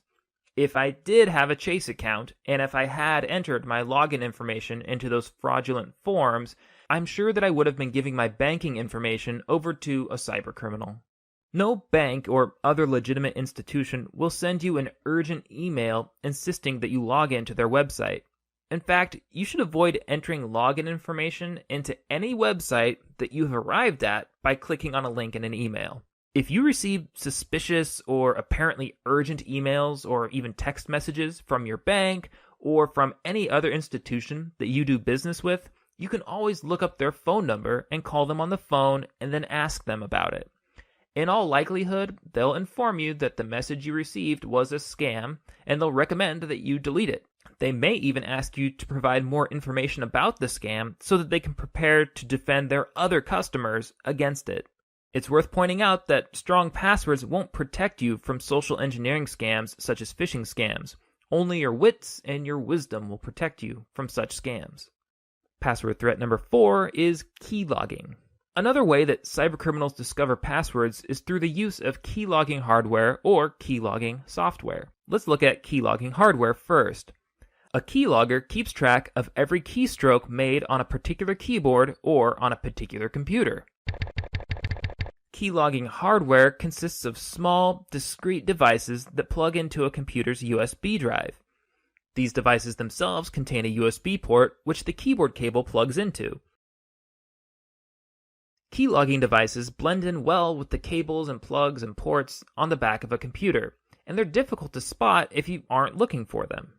Although keyloggers are small, they can store months' worth of keystroke records, so a cybercriminal could quickly install a keylogger into a public computer, say at a library, and then they could return for the keystroke records weeks or months later. But not all keyloggers require extra hardware devices. There is such a thing as keylogging software as well, and it's completely invisible from the outside of the computer. Keylogging software is a computer application that keeps track of your keystrokes. The keylogger might save those keystroke records on the computer to be extracted later, or it could even message the data to a third party somewhere else in the world through the internet. Because keylogging hardware is easy to install on public computers, it's good practice to avoid logging into private accounts on public computers. But for your own private devices, keylogging software is probably the greater threat. You can avoid keylogging software by only visiting websites that you trust so as to avoid unintentionally downloading the keylogging software. Of course, you should also only install software on your computer if you know and trust the source of that software. And remember, even if you're careful with your computer, your friends may not be careful with theirs. It's very difficult for a user to know whether their friends' computers have keylogging software on them. So it's a good idea to avoid logging into private accounts on a friend's computer. As a rule of thumb, security risks are usually greater on computers that you don't control. So, can a strong password protect you from keylogging devices and keylogging software? Unfortunately, no. The best protections from keyloggers are informed use of your own computer and caution when using computers that are controlled by other people. Password threat number 5 is wireless sniffing. Have you ever seen a movie where somebody's having a private telephone conversation on a landline telephone, and then somebody else picks up a different phone somewhere else in the house and eavesdrops on that conversation? Well, wireless sniffing is a similar kind of eavesdropping that can happen on public wireless internet connections. Say you're in a coffee shop surfing the web. A cybercriminal within range of that wireless network can use a variety of methods to intercept the signals sent back and forth between your computer and the wireless router. So they can intercept the information that's sent from the wireless router to your computer, and they can also intercept the information that your computer sends to a wireless router. Can a strong password protect you from wireless sniffing? Again, no, it can't. The way to protect yourself from wireless sniffing will be to understand how wireless networks work, to understand the weaknesses that cybercriminals attack, and to understand how you can avoid those weaknesses. And we're going to discuss those things in more detail in other lessons. Password threat number 6 is brute force guessing. One way that cybercriminals discover passwords is by just guessing them. In a brute force attack, a cybercriminal uses a computer to try to guess every possible password for your account until she just happens to guess the right one.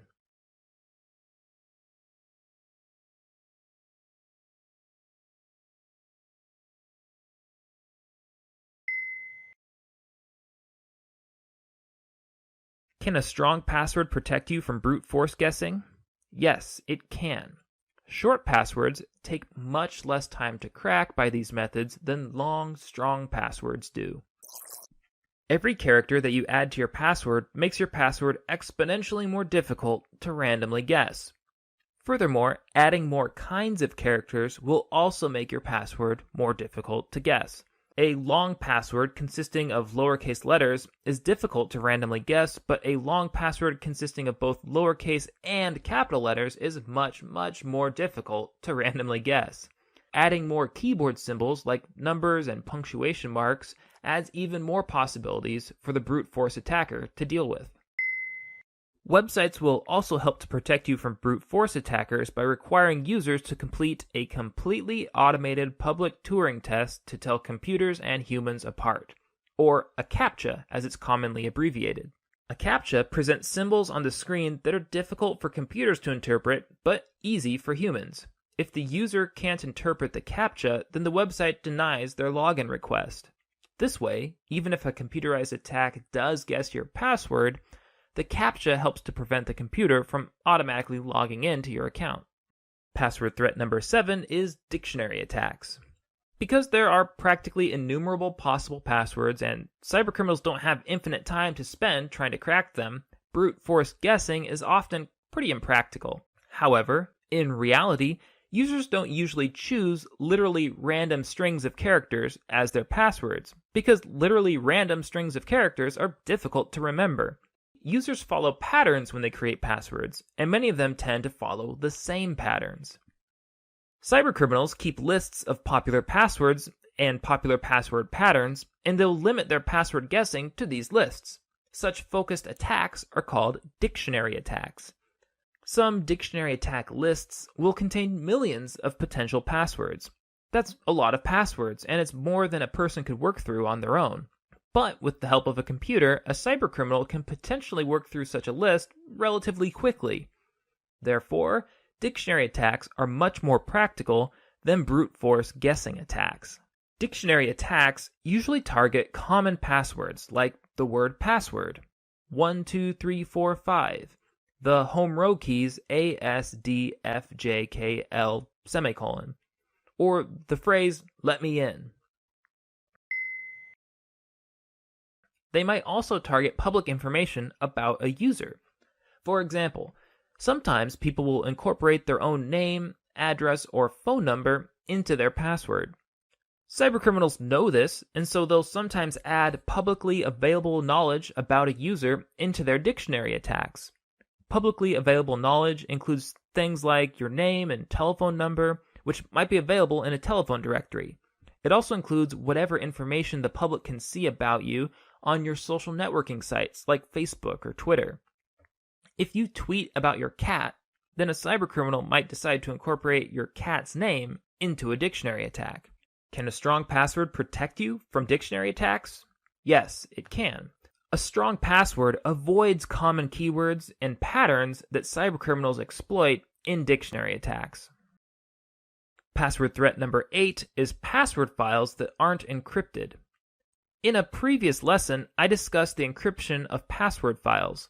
In order to keep lists of user passwords safe, companies will normally encrypt them using an irreversible algorithm called a hash function. However, it turns out that not all companies hashed their passwords. In 2009, hackers broke into a social media service called RockYou and stole their password files. The passwords had not been encrypted, so the hackers obtained a list that displayed 32 million usernames and passwords in just plain old, ordinary, unencrypted text. Now, there isn't much that you can do to protect yourself from such an attack. You just don't have very much control over whether or not a company encrypts your passwords. But the RockYou attack has some instructive potential for us.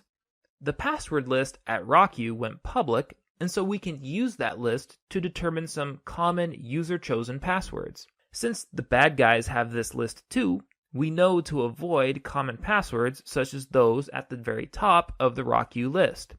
It's worth noticing that the top 3 passwords at RockYou were 123456, 12345, and 123456789. A strong password won't protect your password from being stolen off of a company's server.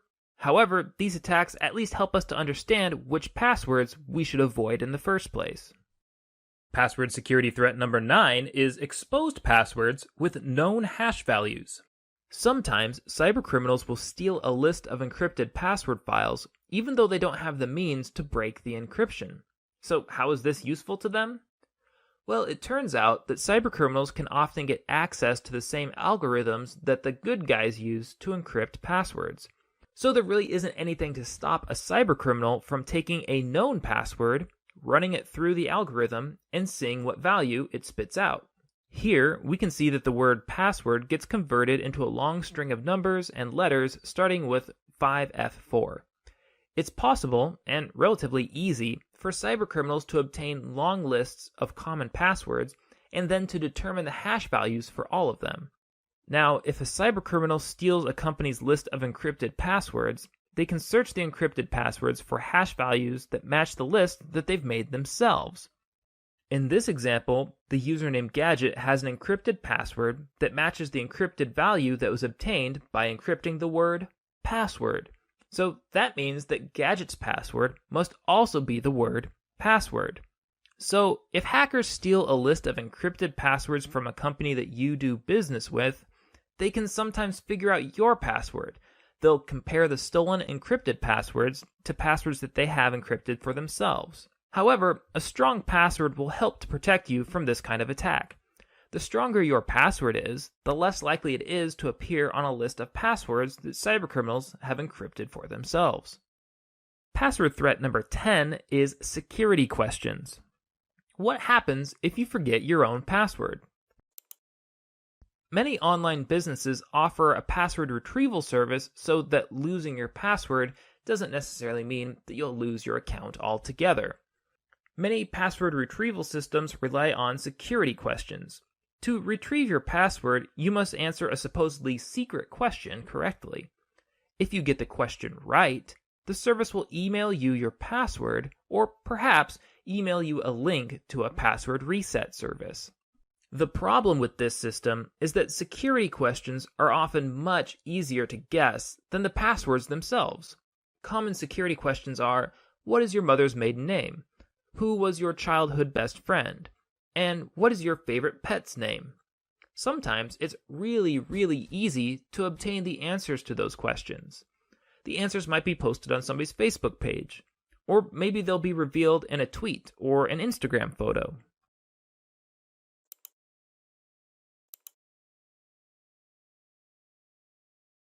So, how should you deal with security questions? One good practice is to simply lie.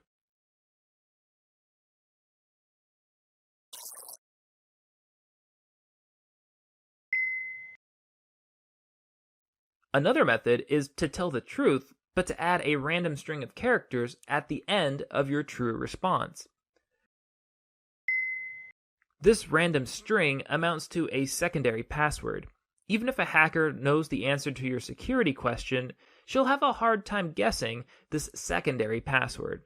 Most companies' password retrieval systems will lock out the user after a few failed attempts to answer the security question.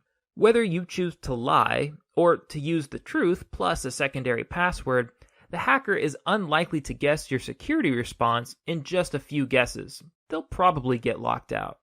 Whichever solution you choose, one difficulty will remain. How should you go about remembering your response to the security question? If you can forget your password, then surely you can forget your response to the security question too, especially if it's a lie or involves a second password. In a future lecture, I'll share some recommendations for password management. Many of these recommendations will apply equally well to security questions as they do to passwords. Okay, so let's review.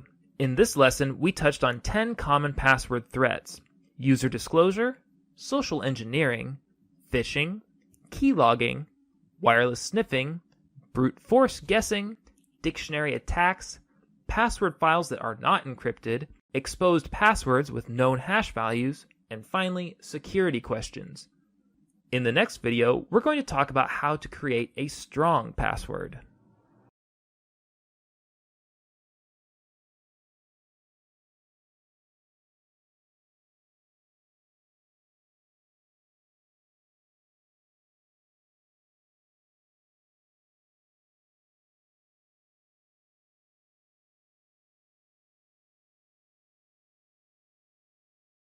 Welcome to this course, Introduction to Cybersecurity Literacy. This is Lesson 11, Creating Strong Passwords. In this video, I will show you a few strategies for turning a weak password into a strong one. Let's say that you have just set up a new online account and you need to choose a password. Naturally, you want something that will be easy to remember, so you type the first thing that comes to mind, the name of your beloved Persian cat, Muffin. As it stands, this is a weak password. It's especially weak if you have pictures of Muffin plastered all over your social media page or anywhere else on the web, because attackers do their homework. They might research you before trying to guess your password. One way to strengthen this password would be to add a variety of different symbols. So far, it's written entirely in lowercase letters. It would help to add some capital letters, numbers, and other keyboard symbols.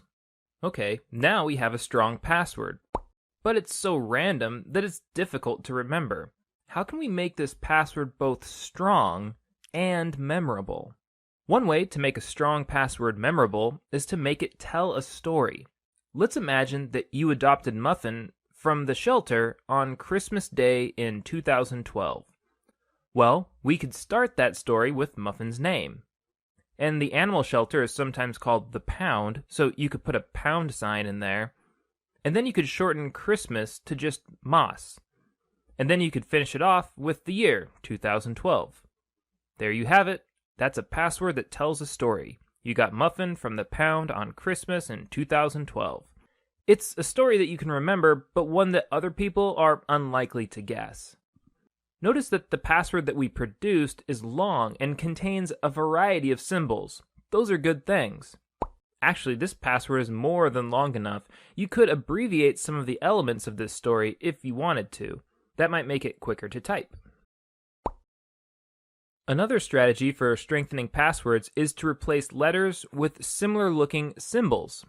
For example, Muffin might become Muff!N. Strong passwords should be at least 8 characters long, so let's throw in a meaningful number. We'll use 12 because you adopted Muffin in 2012. There. We have once again created a reasonably strong password.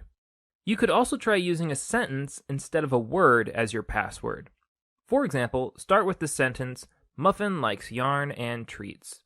That would be a long password, and you might not want to type that much every time you sign into your new account. To shorten it, just take the first letter of each word and use that string of letters as your base password. From that base, you could substitute a symbol or two and maybe add a meaningful number. And presto, you have created a strong password. Another principle to consider is substituting sound-alikes for conventional spellings. So maybe I love Muffin could become something like this. Or you could try using symbols to separate words. For example, maybe Muffin is great could become something like this. One way to make your password especially memorable is to base it on memorable song lyrics or movie lines. For example, Muffin's buying a stairway to heaven might be shortened to this. And then you could substitute characters and add meaningful numbers like this. As you can see, there are a lot of different ways to compose memorable passwords that are at least 8 characters long and that use a lot of different symbols. Now that you know what to do, I'm going to share a few tactics to avoid trivial passwords. Some of the most common passwords are password, 12345, the home row keys ASDFJKL semicolon, and let me in. These are all weak passwords. If somebody ever tries to break into one of your accounts, these will be among the first passwords that they try. Avoid relying on keyboard patterns for your password. For example, we have already seen that the keyboard pattern-based passwords 12345 and ASDFJKL are both weak. The password left bracket SDDEPTF is also weak for similar reasons. Can you see what's wrong with it? Well, let's take a look. You see, the word password is an exceptionally common and exceptionally weak password, and it's typed like this: PASSWORD.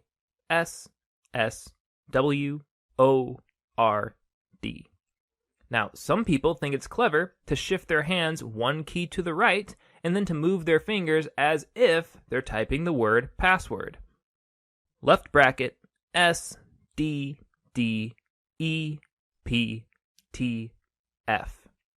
Cybercriminals are aware of this keyboard-based password trick and others like it. You're better off avoiding keyboard pattern-based passwords altogether. Finally, avoid the passwords that we discussed in this video, and avoid passwords that you see in any other how to choose a password tutorial that you've ever seen before. Cybercriminals seek out these tutorials, and they add the passwords that they find to their lists of common passwords. So, although this tutorial demonstrates good password creation principles, the passwords themselves are weak by virtue of their being shared with the public. Okay, that's all of the password creation tips I have for you for today. I hope this gives you an idea of what works and what doesn't work. In the next lesson, I'm going to give you some advice for managing your passwords. Some people, in fact maybe most people, have trouble keeping track of all their passwords because they just have so many of them. The next lesson is going to give you tips for dealing with that kind of problem.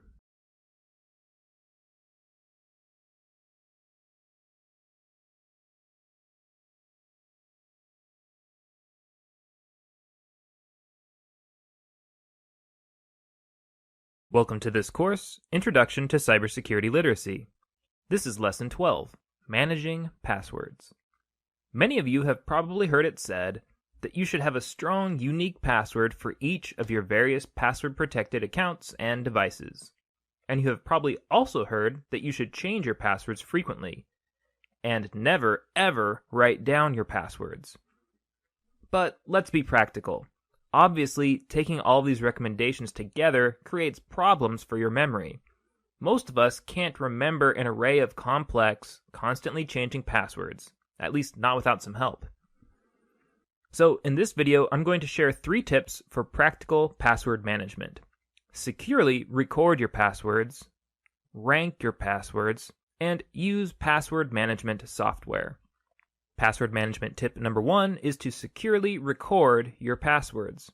You may have heard before that you should never write your passwords down. To that, I say never say never.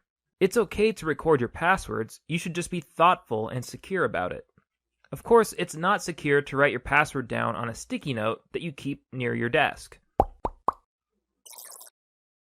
And because computers are easy to search, it's not usually secure to keep your passwords in a simple computer folder. So if you write your passwords down, consider using a pen and paper rather than writing them on a document on your computer. And keep them in a secret, secure place. Just in case your password log is compromised, you should be sneaky about the way that you write them down. Don't label them as passwords. And don't clearly label which passwords go to which accounts. Whenever possible, use some kind of keyword or code that only you will understand. In this example, I've embedded password clues into a phony and somewhat confusing guest list for a party.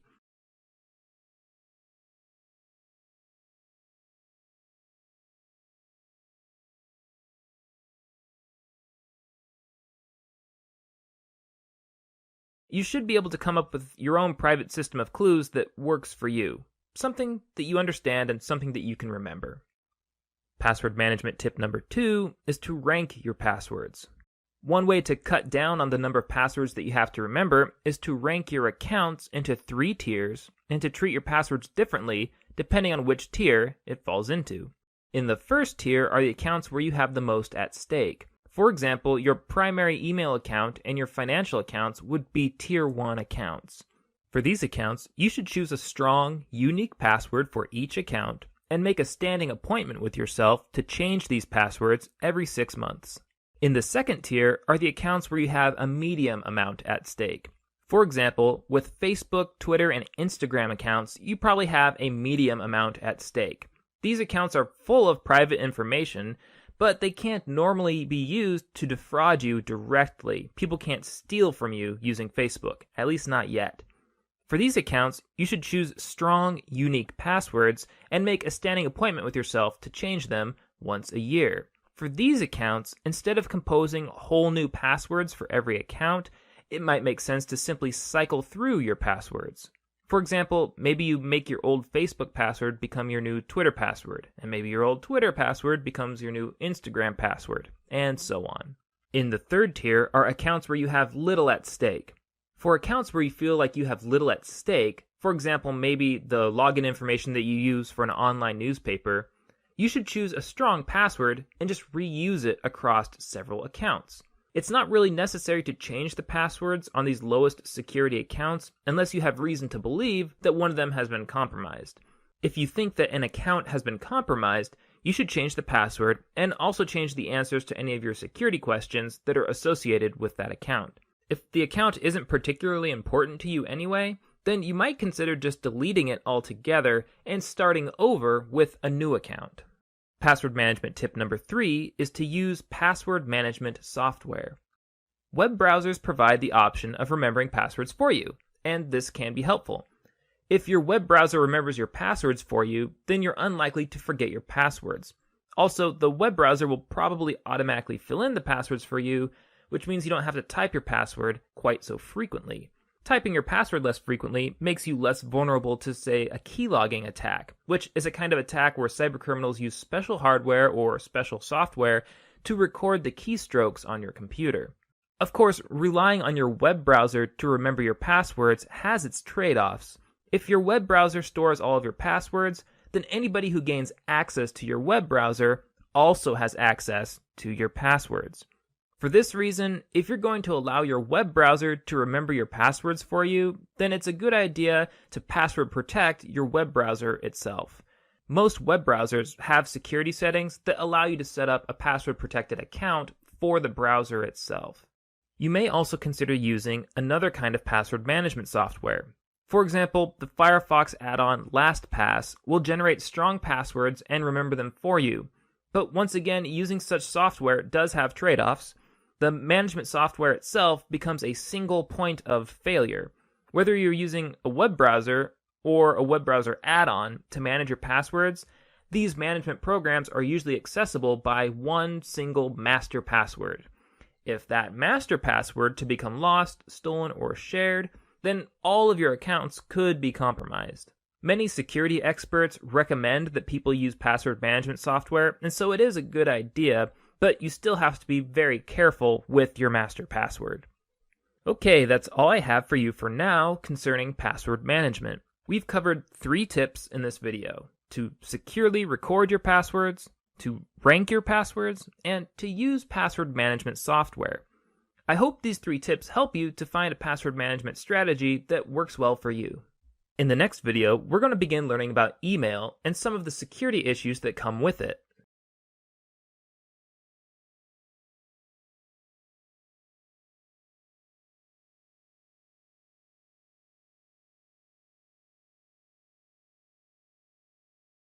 Welcome to this course, Introduction to Cybersecurity Literacy. This is Lesson 13, How Email Works. In this lesson, we're going to examine 2 illustrations that help us to understand how computers send, store, and receive emails. Some of you may be watching these videos for a course that uses this textbook. The illustrations that we're going to look at in this video are both from Chapter 4. Now, if you aren't using this textbook, don't worry about it. Just follow along with the video. To begin, let's examine an illustration that summarizes the basic parts of an email system. For now, let's pretend that an email message is moving from left to right. The sender is the user on the left, and the recipient is the user on the right.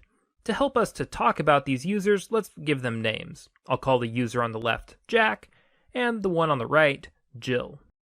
Jack will begin by writing and addressing the email using what is called a user agent. In Jack's case, his user agent is an email application that lives on his own computer. Examples of such applications include Microsoft Outlook or Mozilla's open source Thunderbird email application. These applications are compatible with private email systems, like the one that Jack uses. What exactly is a private email system? Well, most people don't use private email systems for their personal emails anymore, so you may not be familiar with private email systems. Most of us are probably more familiar with web-based user agents attached to web-based email services. Examples of web-based user agents include Gmail, Hotmail, and Yahoo Mail. However, some people prefer private email services that can only be accessed from private user agent applications. Many businesses and workplaces will use private systems like these. For private email systems, users must have an email application like Outlook or Thunderbird installed on their computer in order to access their private emails. A private email system also means that Jack's emails are stored on Jack's private network. In fact, he may just store them right on his computer. If we look over to the right side of the illustration, we see that Jill has a web-based user agent. A web-based user agent stores Jill's emails out on the web somewhere. It also means that Jill can send and receive emails from any computer with an internet connection. Jack can only send and receive emails from within his private network, which contains a very limited number of computers. In fact, if it's a home network, Jack may only have one computer connected to it. So Jack writes an email, and then he sends it off through the internet. Jack's email must travel from his private email system through a series of servers called Message Transfer Agents, or MTAs, before it can reach its destination, over on Jill at the right side of the page. Jack composes his message in his user agent, and then when he hits send, the user agent sends the email to the first message transfer agent. That message transfer agent sends the email to another message transfer agent, which sends it through the internet to a third message transfer agent. The final message transfer agent would store the message until Jill's web-based user agent requested access to new incoming emails. This user agent accesses the email for Jill, but since the user agent is web-based, the information has to travel through a completely different internet path between the user agent and Jill's computer. If Jill wanted to send a message back to Jack, the whole process would be reversed. Jill would write a message in her user agent, which appears in her web browser. When she hits send, the email would travel through the internet to her web-based email client. This email client would forward the email to a message transfer agent. The message would travel across the internet through various message transfer agents, and the final message transfer agent would keep the email in storage until Jack's user agent requested access to new incoming emails. In this illustration, you can see that the connections between message transfer agents are labeled SMTP. SMTP stands for Simple Mail Transfer Protocol, which is the communications protocol that message transfer agents use to communicate with each other. You might think of SMTP as the language of email servers, kind of like how Internet Protocol is the language of the Internet. Let's examine one more illustration that shows how email systems work. This one shows many of the same things that we just saw in the first illustration, but it highlights some different details. In this illustration, we see a user, Alice, sending a message to another user, Bob. Her message is composed of a short text message that says, "Hi Bob," and then there's a picture of a palm tree. Alice sends this email using her user agent, which relays the message to a message transfer agent. The message transfer agent sends the email across the internet to a second message transfer agent. This second message transfer agent holds the email for Bob until his user agent downloads all of his new incoming emails. Bob can view the email through his user agent. This illustration helps to show us how email addressing works. When Alice addresses this email, she specifies that it should go to bob@dougj.net. Well, where exactly is dougj.net? It turns out that everything following the @ in an email address is the name of a specific message transfer agent somewhere on the internet. So, in a non-technical sense, the email system asks Alice, which message transfer agent do you want me to send this email to? Alice responds, the one for dougj.net. And then the email system asks, okay, now which user at the message transfer agent do you want me to deliver this email to once it gets there? And Alice responds, send it to Bob. The email address tells the computer, send this email to the username Bob at the mail server called dougj.net. Now, every email keeps an official record of what it is and where it's been. When Alice first composes the email, all it contains is a message and an address. However, once she hits send, her user agent will attach a header that gives the recipient more information. It will add a return address, which shows the recipient who the email came from. It will also add something called a MIME header. MIME stands for Multipurpose Internet Mail Extension. It turns out that when email protocols were first designed, they were only designed to handle plain text messages. However, MIME allows email systems to work around this limitation. The MIME header allows emails to carry different design elements that go beyond plain text, elements such as images, special fonts, and file attachments. The MIME header on an email will explain what the email contains. In this case, it will say that Alice's email contains text and an image. When the message goes to the first message transfer agent, that message transfer agent leaves a header of its own so that there's a record of where the email has been. All subsequent message transfer agents will leave headers of their own as well. In this illustration, there are only 2 message transfer agents, and so the email only picks up 2 message transfer agent headers. The email arrives at Bob's user agent with all of these headers attached. In many cases, the headers will end up being much longer than the email message itself. To reduce clutter, most modern user agents won't display all of these headers, at least not by default. In Bob's case, he can only see the message and a reduced header that tells him who sent it. However, user agents will allow you to see the full header if you ask for it. You could try this with one of your own emails. To view one of these full headers in your user agent, open an email and look for an option that says something like View Full Header or Display Message Details or something like that. Normally, you wouldn't have much reason to be interested in these headers. That's why most modern user agents hide them. But sometimes they are useful. For example, it is useful that a header keeps a record of where an email has been. Sometimes cybercriminals will send forged emails that pretend to come from a trusted source, say your workplace or your grandma. But if you learn to read email headers, you can check for yourself which message transfer agents the email originated from. Cybercriminals can fake the return address on an email, but they cannot fake the message transfer agent headers. If you receive a suspicious email that claims to be from your grandma, it's possible to check the detailed header of the email to determine whether it really came from the same message transfer agent as your grandma's other emails. Okay, that's all for now about email systems. Of course, there is much more to learn about how email works, but if you followed along with this lecture, then you probably already know more than most casual users do. In the next video, we'll talk about security threats that come through email, and we'll identify some ways to avoid, or at least to minimize, these threats.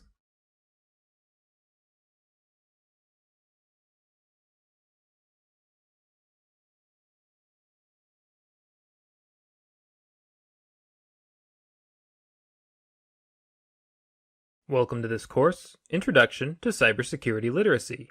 This is Lesson 14, Email Security. In this lecture, we'll touch on 6 common email threats: eavesdropping, spamming and phishing, spoofing, malicious email attachments, replying and forwarding issues, and carbon copy and blind carbon copy issues.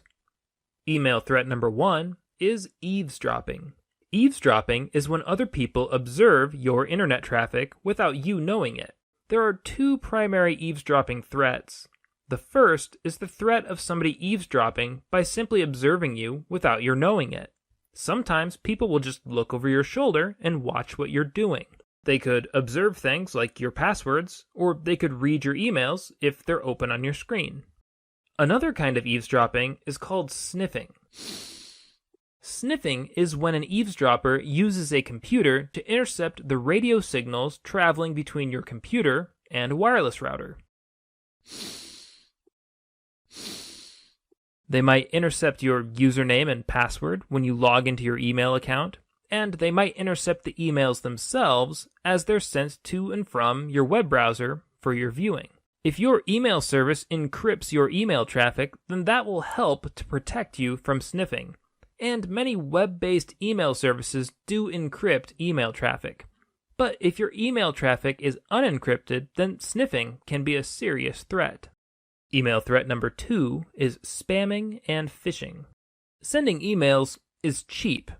For most of us, all it costs is our time, and it costs about the same amount of time to send an email to 10 people as it does to send an email to 10,000 people, assuming you have that many people on your contacts list. That's why email has become the communication of choice for many advertisers and scammers. They can send a tremendously high volume of messages at almost no cost. The costs are so low that even if only a tiny fraction of the recipients respond, then those responses can pay off. Spam is a kind of advertising email. Spam is usually unsolicited, that is, you never asked anybody to send it to you, and it's normally junk mail that simply wastes your time. Spam is more of a nuisance than a security threat. Phishing emails, on the other hand, are a security threat. Here's an example of a real phishing email that showed up in my inbox. Phishing emails look like an email from a legitimate entity, such as a bank or a social network. However, phishing emails are sent out by scammers who are trying to get you to give them private information, usually usernames and passwords. This one is supposed to look like it came from a real bank, Chase. But I don't bank at Chase. This email is just trying to direct me to a fake banking webpage that is designed to trick me into sharing my banking information. In a lot of cases, phishing emails are sent out as mass emails to hundreds or thousands of email addresses at a time. The scammers can send all of these emails for cheap, and they'll make a profit if only 1 or 2 recipients fall for the trick. Email threat number 3 is spoofing. With emails, it's possible to fake a return address. It's similar to a paper letter, actually. Have you ever sent a letter through the postal service, but forgot to put a return address on it? Or have you sent a letter, but accidentally put the wrong return address on it? Chances are that the letter probably still reached its destination. The postal service doesn't need a return address to deliver a letter. They don't even look at the return address unless they're unable to deliver the letter for some reason. Just like the postal service, email services don't need an accurate return address to deliver a message. You can send an email from one account, but say that you're sending it from another account.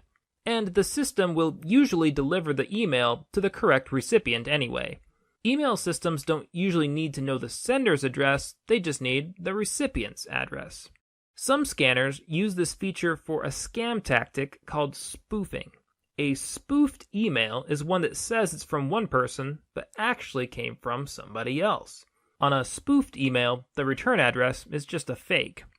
Phishing scammers and other cybercriminals sometimes spoof their emails. They will say that an email comes from a trusted person or a trusted institution, even though it really didn't. Now, the key to telling a spoofed email from a legitimate email is the email header. Do you remember in Lesson 13 when we talked about the full header that comes along with each email? The full header tells us where an email really came from. A savvy email user who learns to read the full header of an email can use the information in the header to tell the difference between a spoofed email and a genuine email. Email threat number 4 is malicious email attachments. As you probably already know, you can use emails to send file attachments to other people. These files could be documents, images, or even software programs.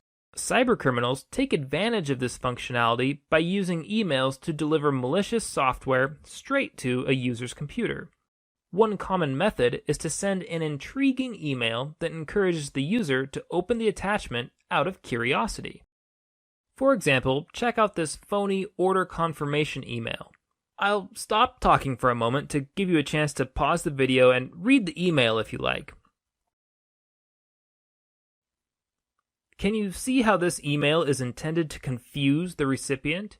If you got this email but hadn't made a purchase that corresponds to this confirmation order, then you might wonder what's going on and who should you contact to sort out the problem. In a state of confusion, a recipient might open the attachment hoping that it would shed some much-needed light on the situation.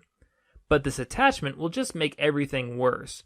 This attachment is a .exe file, which means that it will automatically run some program when you open it. When the file runs, it's sure to install malicious software right onto your computer. Email threat number 5 is replying and forwarding. The reply button and the forward button are helpful email tools. Neither is associated with any direct security risks per se, but they do involve some privacy issues that are worth mentioning. You should remember that the reply and forward buttons make emails really easy to share, even on accident sometimes. Before you do something silly like send passwords or embarrassing photos through email, consider how easy it is for the recipient to share that information with everybody in his or her address book. Don't hit send unless you really mean it. And be especially careful about what you send to your boyfriend or your girlfriend. It's sad and it's unfortunate, but a lot of people send sensitive information to a boyfriend or a girlfriend only to have that information forwarded to hundreds of other people after a nasty breakup.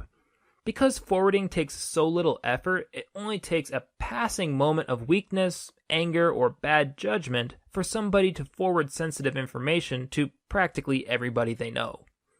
So remember that even if you trust somebody now, you may not be able to trust him or her forever.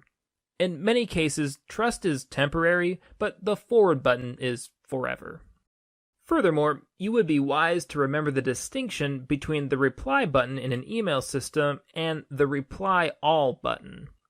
Reply automatically addresses your response email to one address, the address that sent you the email in the first place.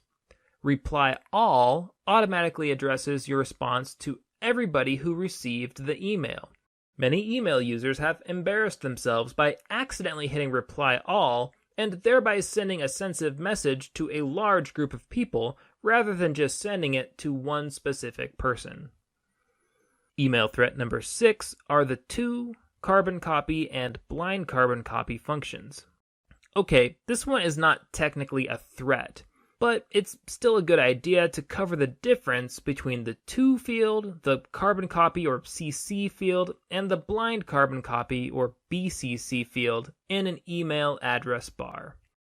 Most of you have probably used the to field before. That's where you type the address of a person to whom you want to send an email. Simple enough.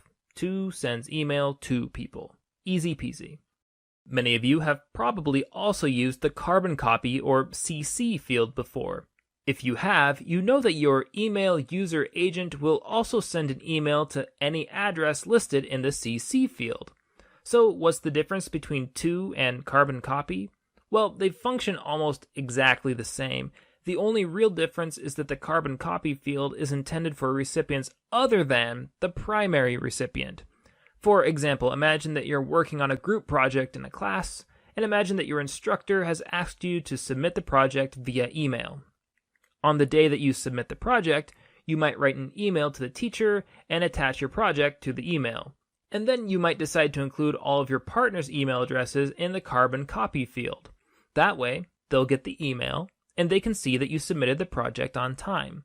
When they receive the email, they will see that they're in the CC field instead of the To field, and they will know immediately that they are not intended to be the primary recipients of the email.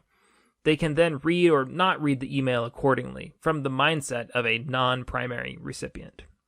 Some of you may have used the blind carbon copy or BCC field before, but I suspect that this field is unfamiliar to some of you. Blind carbon copy works just like carbon copy. It sends the email to non-primary recipients, but with one important difference. Blind carbon copy keeps these extra recipients a secret. When you CC people on an email, everybody who receives that email can see who has been CC'd on it.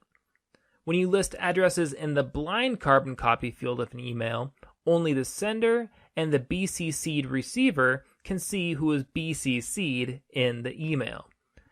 So imagine that you're planning a surprise birthday party for a friend. You decide that you're going to take her out for bowling and then surprise her by having 10 of her friends waiting for her at the bowling alley. The day of the event, you might send her a confirmation to make sure that she's going to come out for the party, and you could list all of the surprise guests in the blind carbon copy field of the email. This way, everybody receives the confirmation email, but the primary recipient can't see that there are surprise guests who also received the confirmation. Blind carbon copy allows you to send the same email to multiple people, but it also gives you better control over who can and cannot see who else received the email. Okay, that's all for now about email security. In this lesson, we covered 6 email threats: eavesdropping, spamming and phishing, spoofing, malicious email attachments, replying and forwarding issues, and carbon copy and blind carbon copy issues. In the next lesson, we're going to start learning about malicious software, or malware. Computer viruses are one example of malware, but as you're about to see, viruses aren't the only kind of malware that can infect your computer.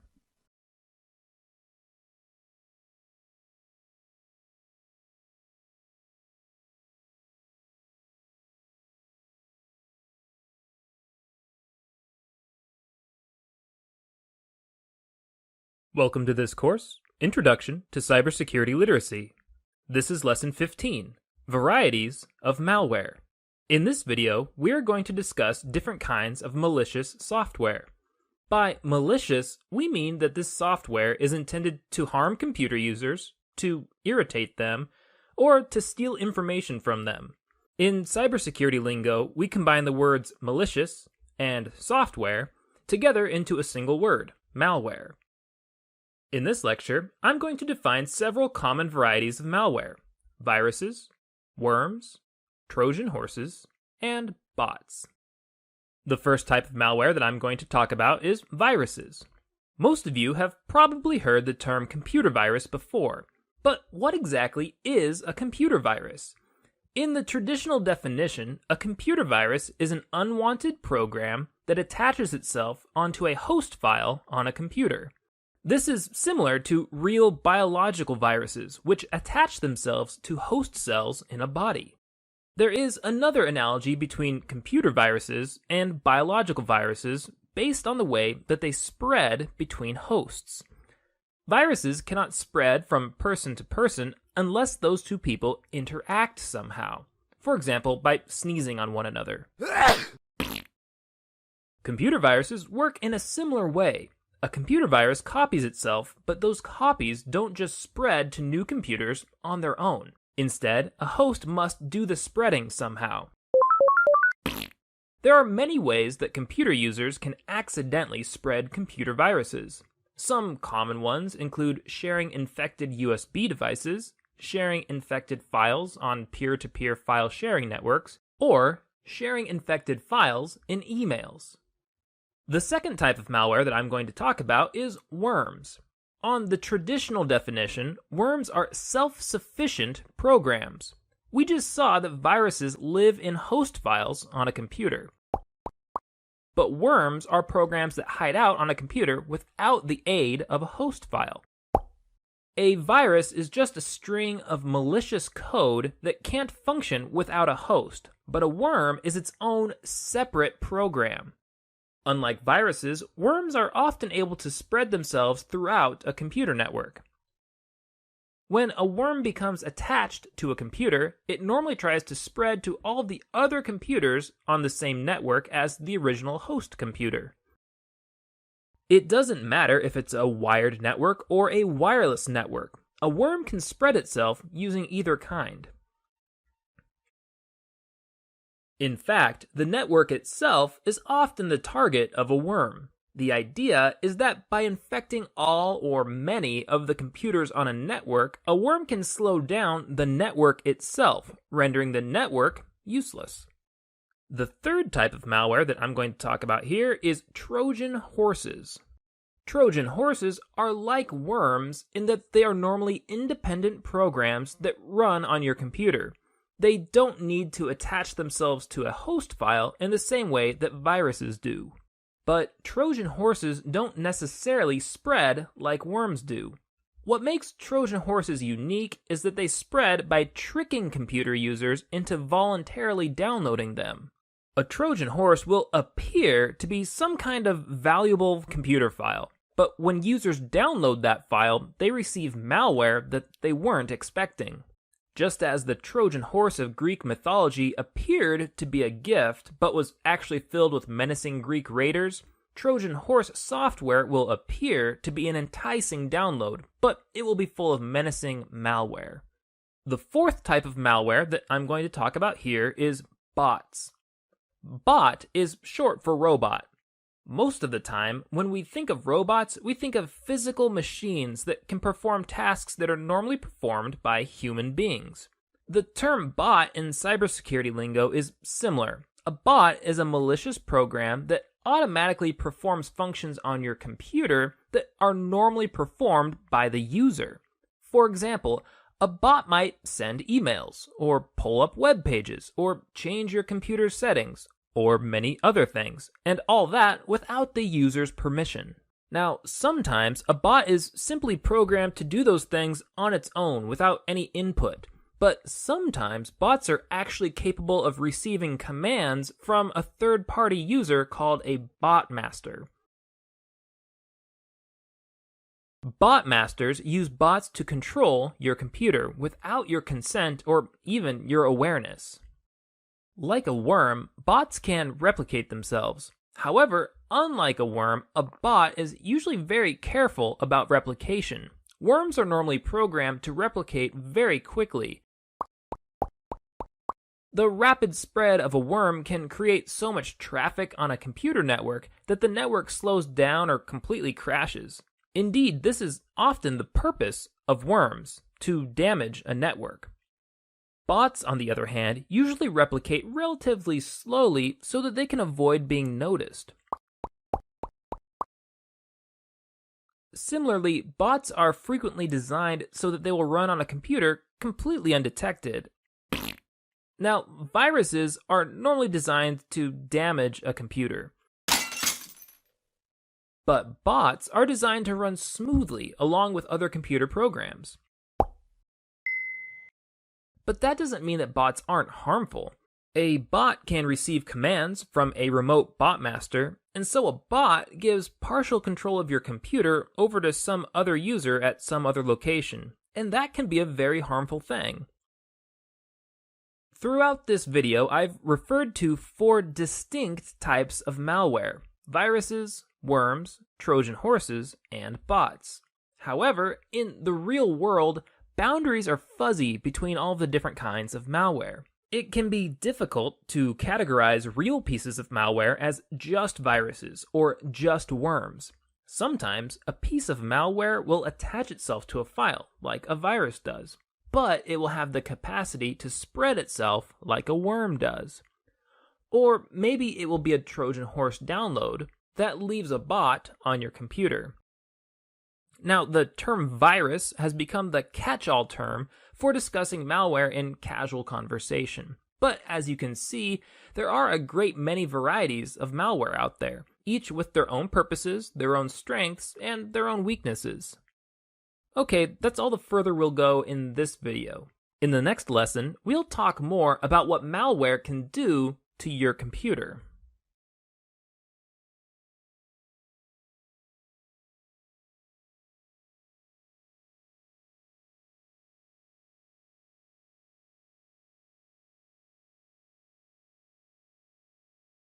Welcome to this course, Introduction to Cybersecurity Literacy.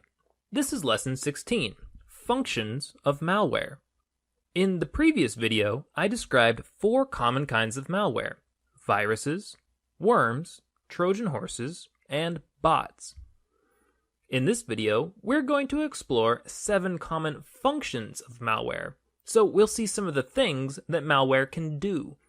Malware can have a practically infinite variety of negative effects on a computer or a network. The only limits to what malware can do are the creativity and the ill will of the malware programmers.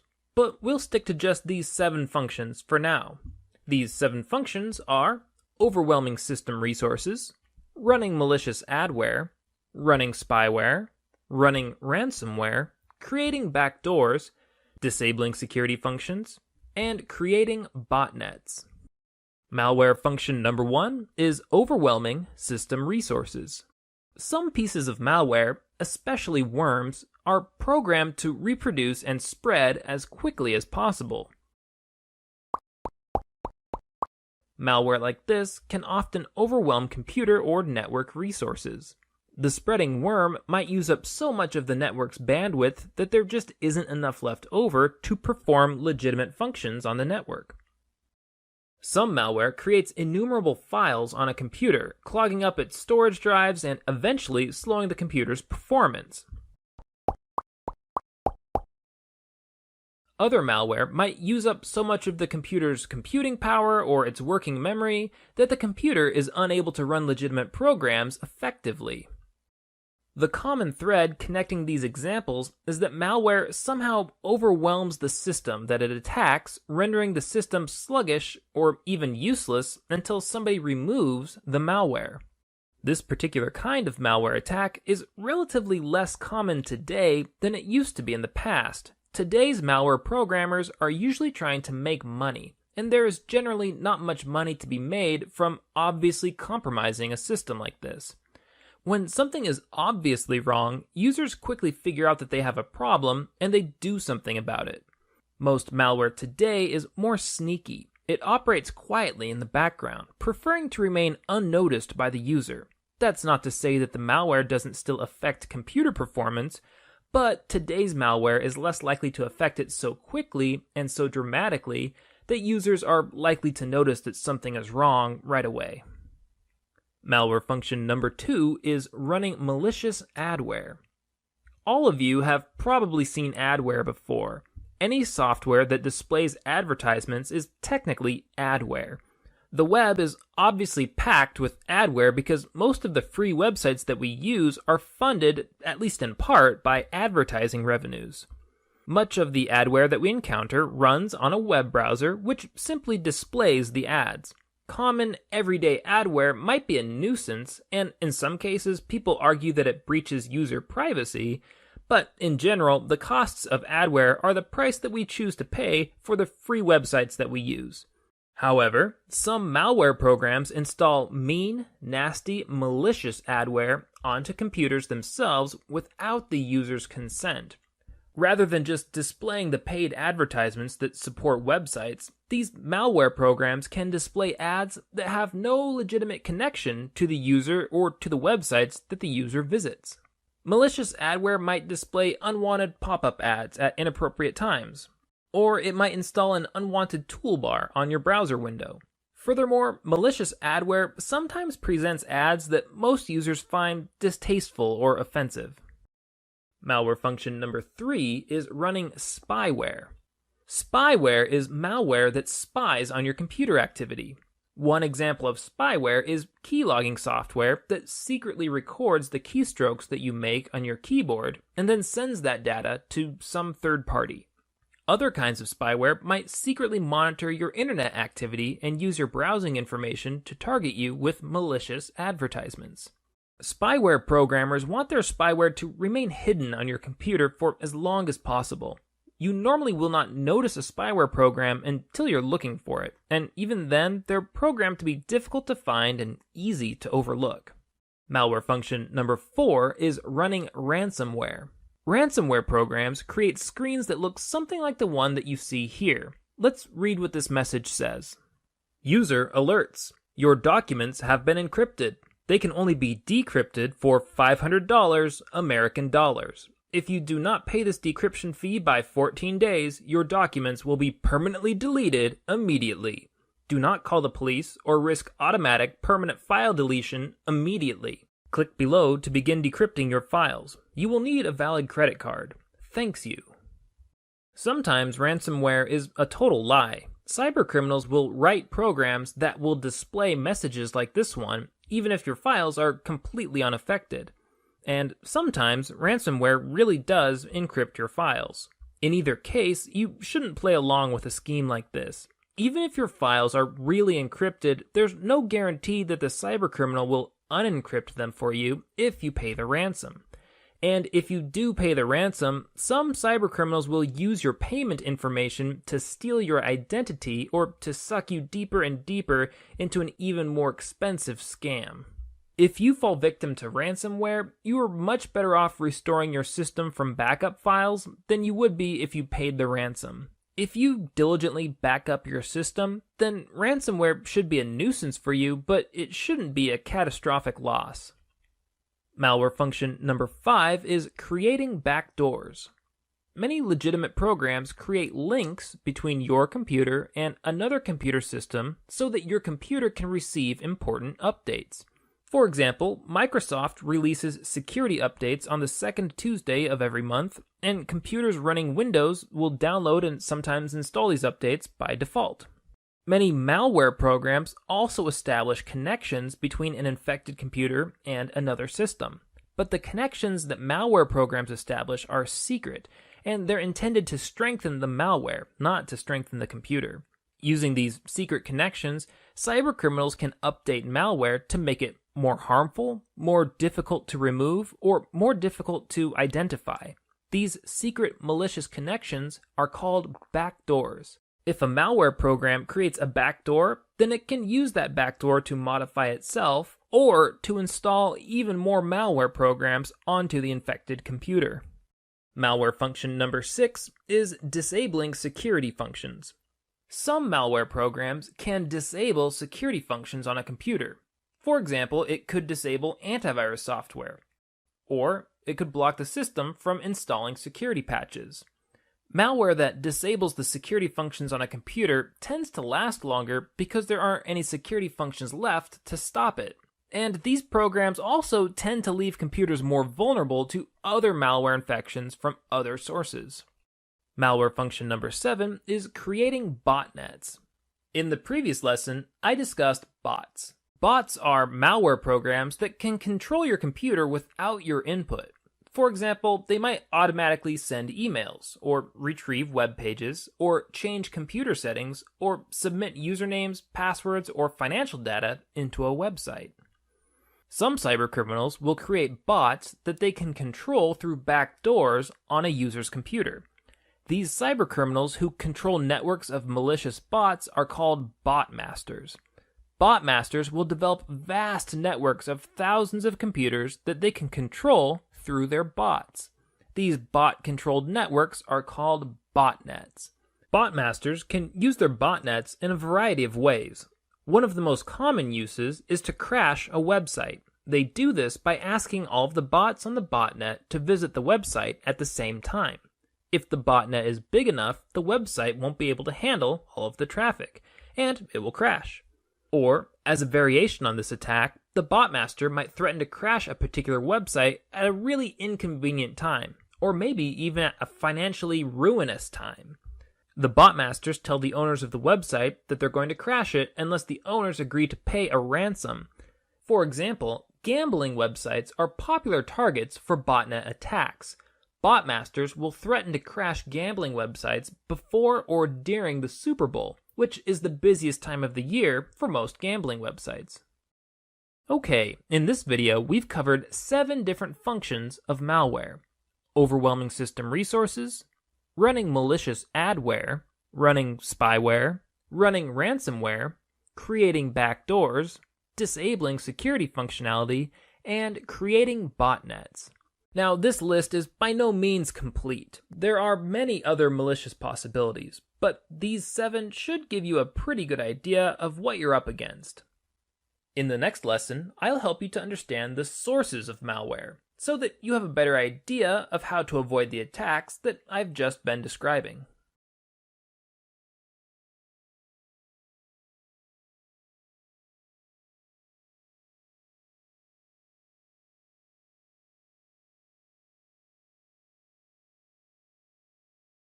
Welcome to this course, Introduction to Cybersecurity Literacy. This is Lesson 17, Sources of Malware. In this lecture, I'm going to describe 8 common sources of malware: removable media, documents and executables, internet downloads, network connections, email attachments, drive-by downloads, pop-ups, and malicious advertisements.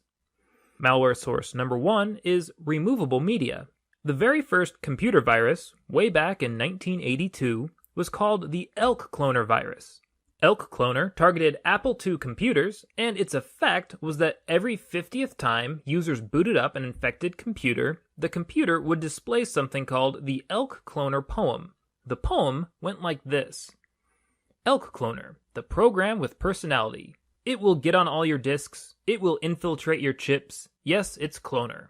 It will stick to you like glue. It will modify RAM too. Send in the Cloner. Here's how Elk Cloner spread. Back then, computers stored practically everything on floppy disks. Every time a floppy disk was inserted into the computer would run code stored on the disk to load or boot the disk onto the computer. Elk Cloner would start out attached to the boot code of a floppy disk. When an infected disk was inserted into an Apple II computer, Elk Cloner would copy itself onto that computer. Once the computer was infected, it would copy Elk Cloner back onto any uninfected disks that were inserted into the computer at a later time. As you can imagine, since everything ran on floppy disks back then, a user's disk library could easily become infected all the way through. If a user ever shared an infected disk with a friend, which of course many users frequently did, then they would spread Elk Cloner to their friend's computer, and that would likely infect most of their friends' floppy disks as well. Elk Cloner was what is called a boot sector virus, living and propagating in the boot code on removable media devices. We don't use floppy disks anymore, but we still use removable media that automatically loads when plugged into a computer. These removable media devices can still carry boot sector viruses today. USB flash drives are popular carriers for boot sector viruses. One tactic for spreading boot sector viruses via USB drives is simply to leave infected USB drives on the ground in public places. Curious people will find the USB drives, and frequently they'll plug them into their own computers. These people are often good Samaritans who are just looking for information that will help them to return the USB drive to its rightful owner. If you find a flash drive in a public place, never plug it into a computer. Just leave it alone. If you feel compelled to be a good Samaritan, you could take it to the nearest lost and found and hope that the owner checks in on it. But you should realize that the people at the lost and found may not have the cybersecurity understanding that you have. They might try to plug the USB drive into their own machines after you leave. In that case, you would have been instrumental in delivering the virus to the victim. Malware source number 2 is documents and executables. A virus is a specific type of malware, one that attaches itself to a legitimate document file or a legitimate program file.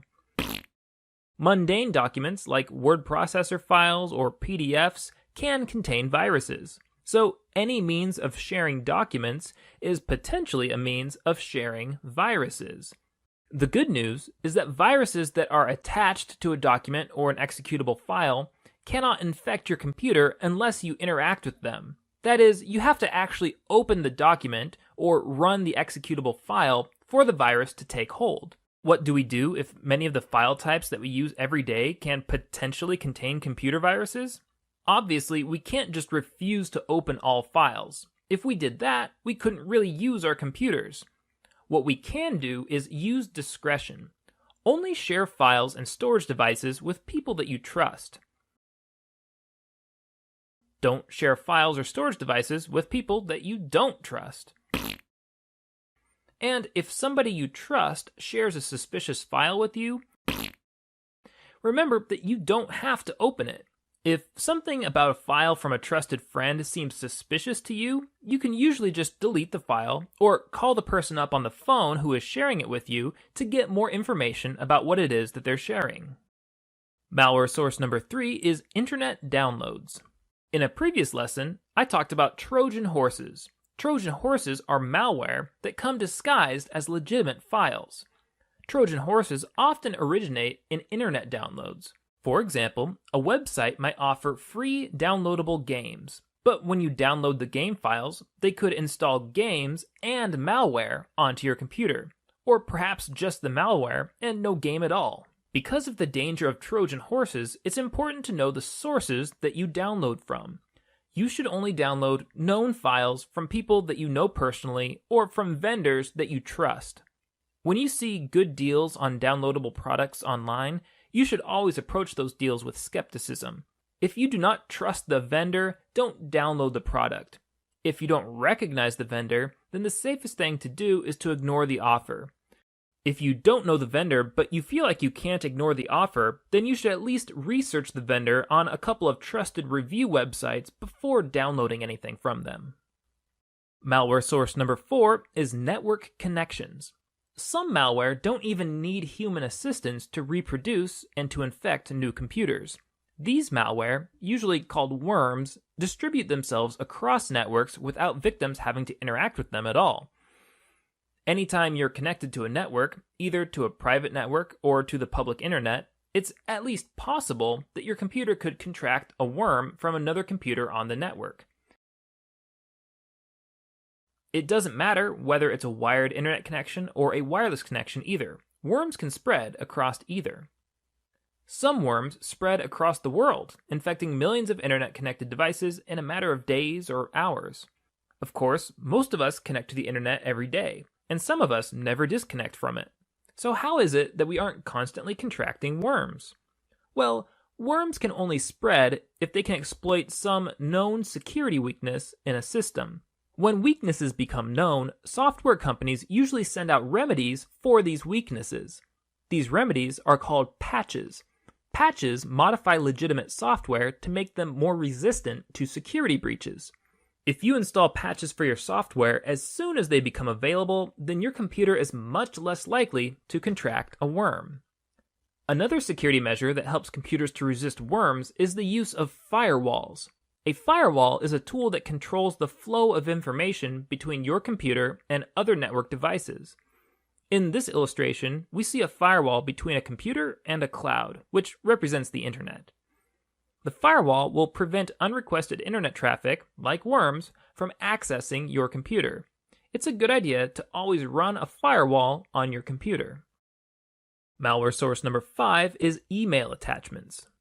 One way that cybercriminals spread malware is through social engineering. Social engineering is the practice of setting up social situations that encourage computer users to let down their guard, to compromise their own cyber defenses.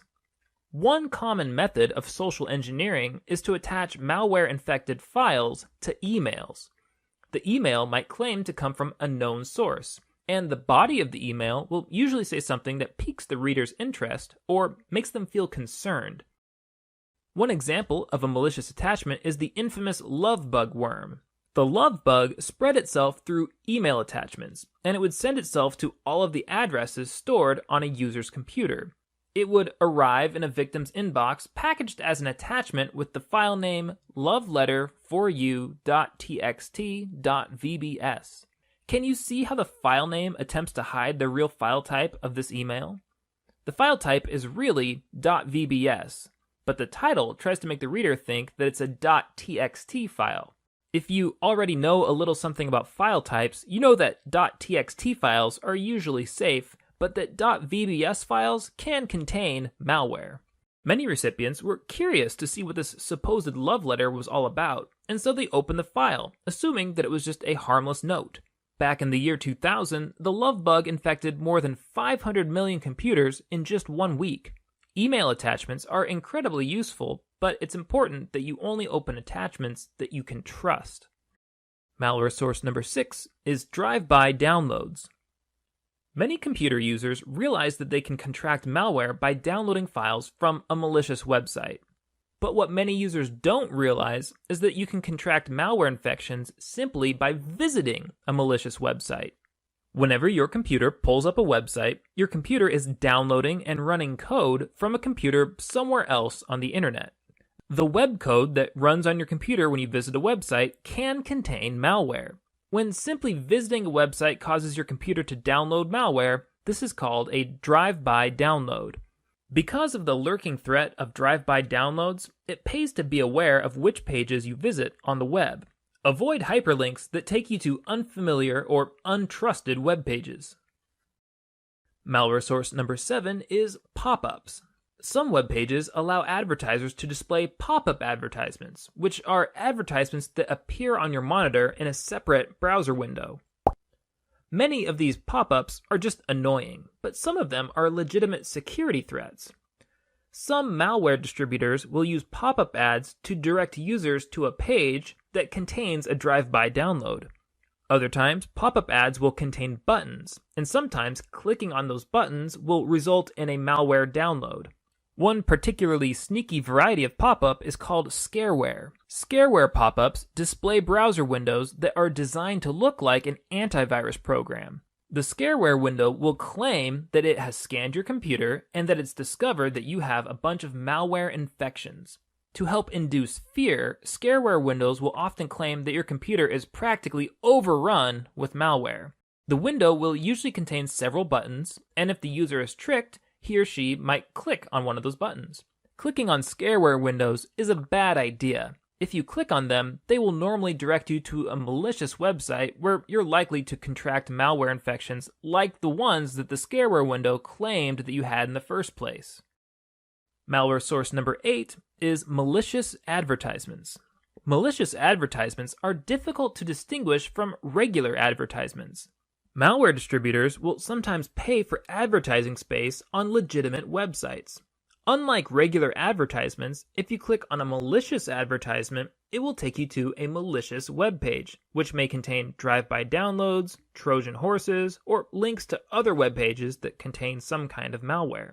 Now, to be clear, I'm not trying to imply that any of the advertisements on this particular page are malicious. In all likelihood, they are perfectly safe. However, you should understand that it's always possible for malware distributors to buy ad space. Of course, you can avoid malicious advertisements simply by refraining from clicking on advertisements altogether. You might find it helpful to download ad blocking software for your web browser, such as AdBlock Plus for Firefox. This program will prevent most ads from displaying on your web browser in the first place. Okay, let's review. In this video, I've shared 8 potential sources of malware: removable media, documents and executables, internet downloads, network connections, email attachments, drive-by downloads, pop-ups, and malicious advertisements.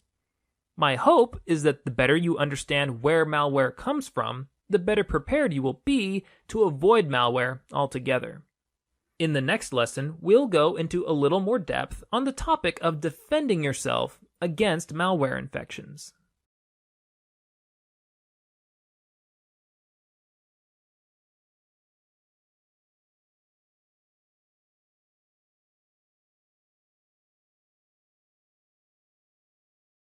Welcome to this course, Introduction to Cybersecurity Literacy. This is Lesson 18, Layers of Defense Against Malware. In this video, I'm going to introduce you to the layers of defense that will help to protect you from a malware attack. We will introduce 5 layers of defense: backing up data, using a firewall, installing software patches, using antivirus software, and user education. None of these layers is particularly powerful by itself, but taken together, they constitute a firm defense. As long as you use a computer, you will always be at some risk of malware attack. But implementing these 5 layers will make that risk vanishingly small. Layer number 1 is backing up your data. Let's imagine for a moment that this box represents your computer system, And these gold bars represent all of the valuable things that you keep on your computer. Personal information, photographs, music, and other things like that. In most cases, it's easy to make backup copies of digital property. Digital storage is cheap, so it's a good idea to make copies of your important files and to keep those copies somewhere away from your computer. Somewhere safe. That way, even if your computer is compromised by some sort of malware infection, you'll still have your backup files to fall back on. You have several options for making backups of your data. Some of the most popular include removable disks, such as CDs and DVDs, removable flash memory devices, such as thumb drives, external hard drives, and, of course, web-based cloud storage services. Any of these could be an excellent choice depending on your personal storage needs. Layer number 2 is using a firewall. Let's say that once again this box represents your computer system, this cloud represents the internet, and this friendly face represents all of the millions of friendly people, machines, and organizations that you can interact with on the internet. Normally, you send your information or your requests for information out to these friendly entities, and they send back information or web pages of their own. This is normally a benign transaction. But not everybody on the internet is friendly.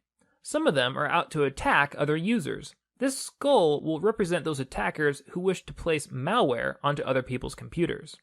Now, this situation raises an important question. If we can send information to other computers on the internet, and if other people can send information back to our computers, what's to stop the bad guys from sending malicious information straight into our computers and leaving us with a nasty malware infection? The answer is that there's a layer of defense between your computer and the internet. This layer is called a firewall. Firewalls may be either hardware devices, software programs, or both. In either case, firewalls are responsible for screening the information that comes and goes from your computer. Firewalls block information coming into your computer from the outside. When you send out a request for information, the firewall keeps track of where you sent that request. When you get a response from that entity, the firewall lets the information back through to your computer.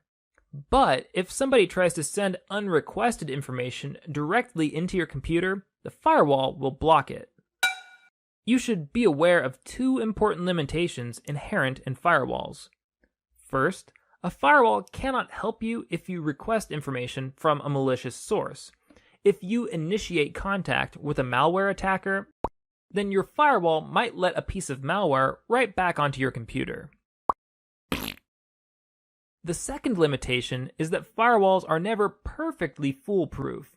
It's relatively uncommon for attackers to send unrequested malware through or around firewalls, but it does happen every now and again.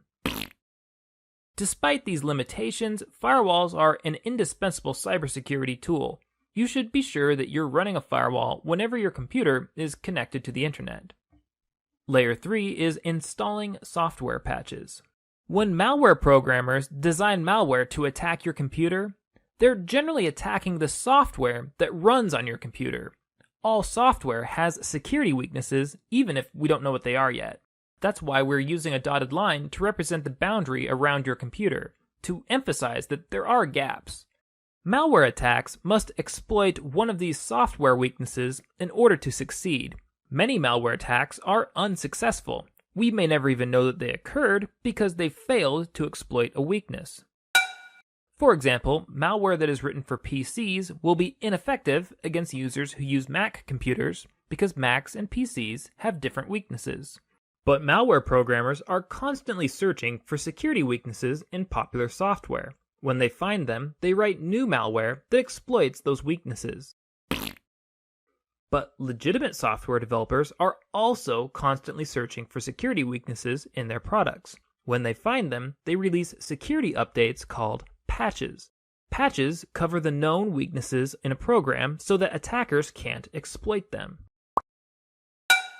This is why it's important to install software updates for your computer whenever they become available. Layer 4 is using antivirus software. In the world of cybersecurity, antivirus software functions kind of like a guard dog. A dog can learn to detect people and to distinguish between people based on the way that they smell. Similarly, antivirus software can detect and distinguish between good and bad software based on the lines of code present in that software. When antivirus software detects a line of code associated with a known malware threat, it takes action. Antivirus software can alert you to the presence of malware, sometimes before your computer is even infected. It's kind of like a guard dog who begins barking when intruders approach its territory. Antivirus software can also recognize malware attacks and block them, kind of like a guard dog that attacks an intruder before he enters the house. And if you do get a malware infection on your computer, antivirus software can sometimes remove it for you, like a guard dog who chases an intruder out of your house. Of course, antivirus programs aren't perfect. There will always be a few strains of malware that they're unable to detect, and many people find that certain antivirus programs slow down their computers. But we still recommend that you run an antivirus program on your computer and make sure that the program is up to date so that it can smell the most recent malware threats. Layer number 5 is user education. So far, we have focused mainly on your computer, but we think it's important to also focus on you, the user. You are, after all, the person who is under attack, and we'd like to discourage the idea that you're just a passive participant in cybersecurity. It's better to think of yourself as an active participant, and the more you learn about cybersecurity, the more purposefully you can act. Furthermore, the better you understand cybersecurity, the better you will be at distinguishing friend from foe in the first place, and the better you will be at recognizing the tactics that malware attackers will use to get malware onto your computer. So that's our 5th level of defense. Users should arm themselves with knowledge. If you're watching these videos, then you're on the right track. Okay, that's all I have for you for now on malware defense. To review, we covered 5 layers of defense: backing up data, using a firewall, installing software patches, using antivirus software, and user education. None of these layers is very effective on its own, but taken together, they constitute a strong cyber defense strategy. In the next video, we'll begin discussing web browsing, and we'll talk about some of the security issues that users face when they're surfing the web.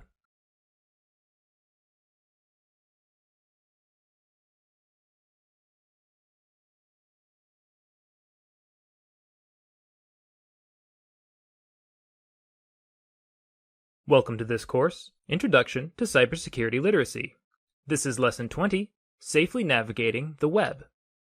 In this lesson, we'll discuss 4 web safety issues: handling files on a web browser, accepting cookies from websites, using a more secure version of HTTP called HTTP Secure or HTTPS, and keeping and deleting a web browser's history. Safe browsing issue number 1 is handling files. Some of you may be watching this video as part of a course that uses this textbook. If you are, you should know that we're about to examine some illustrations from Chapter 7 of this book. If you aren't using the book, then don't worry about it. Just follow along with the lesson. This diagram shows how Alice's computer interacts with files from the web. If you understand how a web browser interacts with files from the web, then you will stand a better chance of avoiding malware from the web. Let's examine this diagram beginning on the right side of the page. Web pages are a type of electronic document, and they are stored on remote computers called web servers. Your computer accesses web pages on web servers through the internet. The red line in this image represents the internet connection between Alice's computer and the web server. Now, you may remember that when computers communicate, they can only understand each other if they stick to a strict set of communications rules, and these rules are called a protocol. The web browser on Alice's computer and the web server are using a protocol called Hypertext Transfer Protocol, or HTTP. Web browsers and web servers almost always use HTTP to communicate with each other. The most common exception to this rule is that some web pages use an encrypted version of HTTP called Hypertext Transfer Protocol Secure, or HTTPS. We'll talk about HTTPS a little more later in this lesson. For now, I just want you to see that when you browse the web, your web browser and a web server somewhere are trading information back and forth using some version of HTTP. When your browser sends out a request for information, the web server will normally return some web page that you have asked for. The web page itself is coded in a programming language called Hypertext Markup Language, or HTML. A major component of the web browser, then, is the HTML interpreter, which allows the web browser to decode and display web pages that are written in HTML. In this image, notice that Alice's whole web browser is represented by a red box, and the HTML interpreter part of her browser is represented by a smaller black box within the web browser. The HTML interpreter is part of the web browser, but the web browser does more than just decode and display web pages written in HTML. When the HTML interpreter reads through the lines of code for the web page, it will occasionally find non-HTML files embedded into the HTML code. For example, it might find a video file or a PDF embedded into the web page. Videos, PDFs, and other embedded files aren't written in HTML code, so the HTML interpreter cannot display these files without some help. Alice's web browser has several plugins, that is, several helper applications that are programmed into the web browser itself to help it to interpret non-HTML files that are embedded into web pages. In this image, we see that Alice's web browser has three kinds of plugins. Executable plugins run programs embedded into web pages, programs written in coding languages like JavaScript. Document plugins allow Alice to view documents, such as PDF files, straight from her web browser. Viewer plugins allow Alice to view or listen to other image, audio, video, or graphics files from her web browser. Sometimes, Alice's web browser will encounter a file embedded in the HTML of a web page that it's not able to interpret with either its HTML interpreter or with any of the other plugins that it has available. When this happens, the web browser might ask a helper application located somewhere else on Alice's computer to open the file. Alternatively, Alice might choose to download a file from a web page. When she does this, the file is downloaded onto her computer, normally someplace on her hard drive, and she can open that file later, even if she is disconnected from the web server or from the internet altogether. So, as you can see, Alice's web browser encounters a number of different file types, and it can handle those file types in a number of different ways. As a user, Alice has some control over how her web browser handles files that are embedded into web pages. Let's imagine for a moment that Alice uses the Firefox web browser. If Alice opens the Options window in Firefox and selects the Applications tab, she can control what action her browser takes when it encounters any given type of file. For example, she can control whether the web browser will execute the file automatically, or if it will ask for permission first. In this illustration, we see that Alice's web browser is set up to automatically open several file types with Adobe Acrobat. We can also see that Alice's browser is set up to open various audio-visual files automatically with a QuickTime plugin, which is also located in her browser. However, whenever her browser encounters a compressed folder, it will ask for permission to open it or to save the file. Alice doesn't want her browser to automatically open or to automatically save compressed files. She wants to process those files manually. This next illustration shows how Alice can change the way that her computer handles files. In Firefox, she clicks on the bar displaying the action for a given file type, and a menu drops down with several options. She can command the browser to always ask her how to handle a given file type, or she can command it to always save a given file type to a particular location, or she can command the browser to always open the file. Her browser is recommending that she always open Microsoft Word documents using Microsoft Word, but if Alice prefers a different word processing software, she can specify that a different program besides Word handle these files. Alice can adjust these settings for any file type that she might encounter in her browser. So, what should you do? Should your browser automatically open files embedded in web pages, or should it ask you for permission first? Now, obviously, the most convenient option is to allow the web browser to just automatically process files. If it's automatic, then you don't have to think about it. But because some files might contain malware, automatically executing all files is also the most insecure option. The best thing for security is to pick and choose manually which files your computer opens. You will have to strike a balance between security and convenience based on your own computing habits and your own needs. Do you encounter a lot of files from unknown sources? If so, you probably want to screen those files. But do you stick to relatively few, familiar, and trusted web pages? Then maybe for convenience sake, you could allow your browser to open files automatically. Now, you may not use Firefox, or maybe you do use Firefox, but our images may have become outdated because of a recent upgrade, which is very possible given the speed at which technology develops.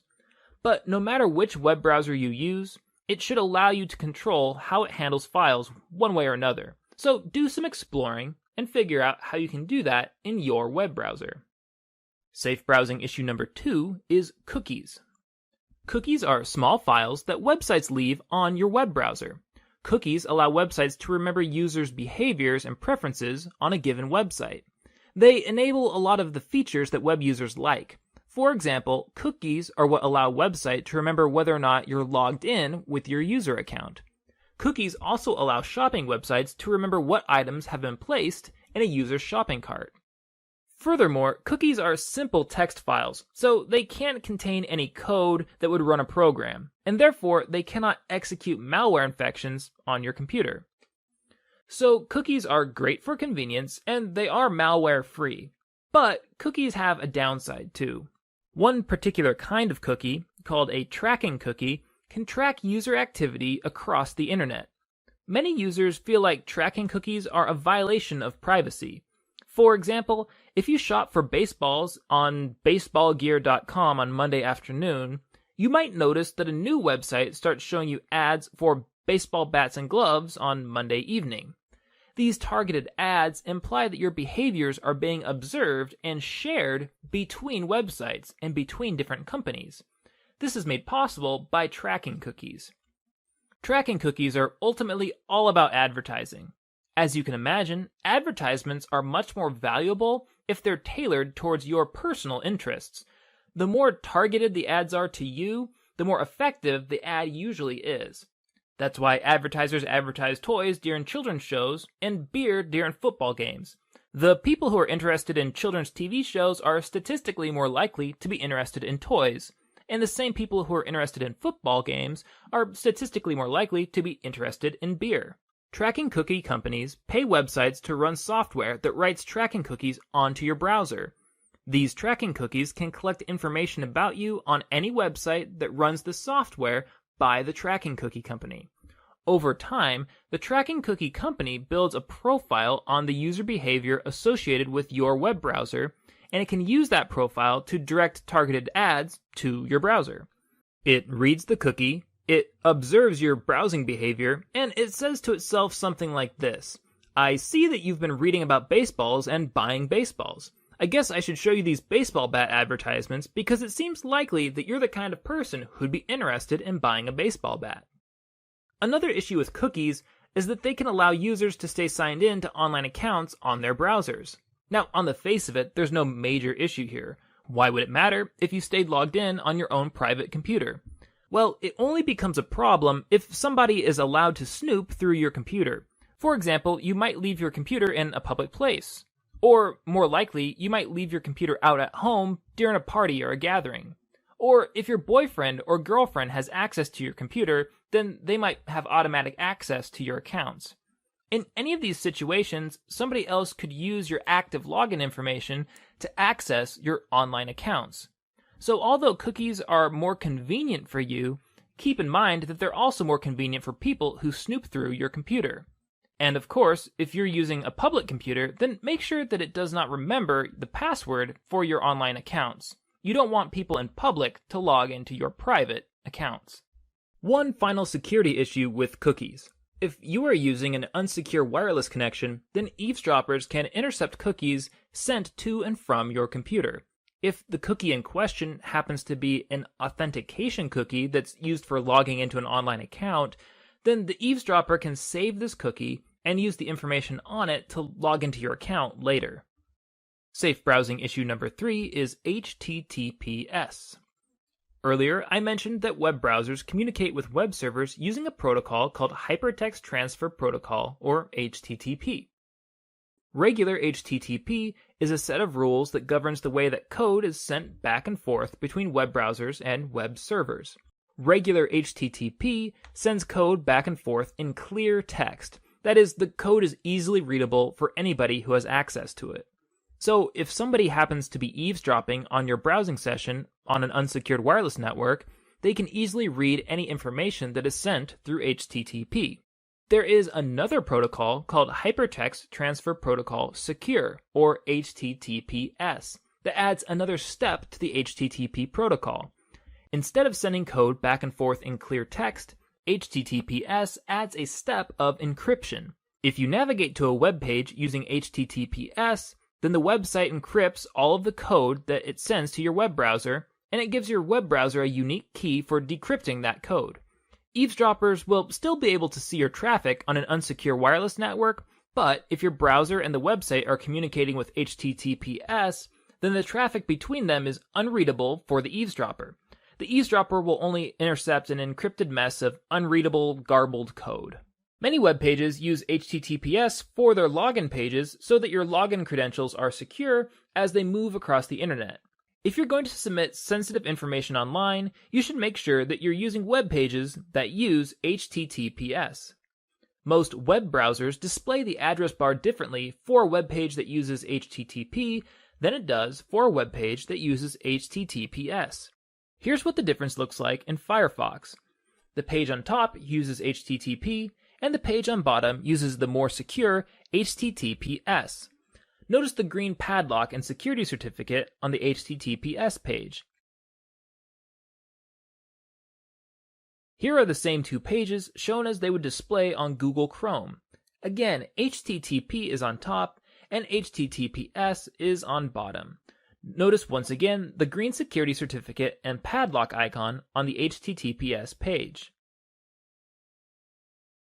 You should be aware that HTTPS helps to protect you from wireless eavesdropping, but HTTPS can't protect you from malicious websites.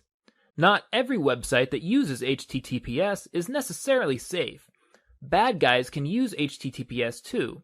It's just that using HTTPS will protect you from wireless eavesdropping. You should still proceed with caution on websites that you do not recognize and trust, even if they use HTTPS. Safe browsing issue number 4 is browser history.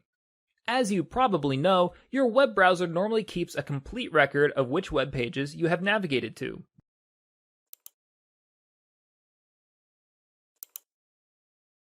This history can be convenient. It helps you to remember things that you have read online, and it helps you to navigate to frequently accessed web pages more quickly.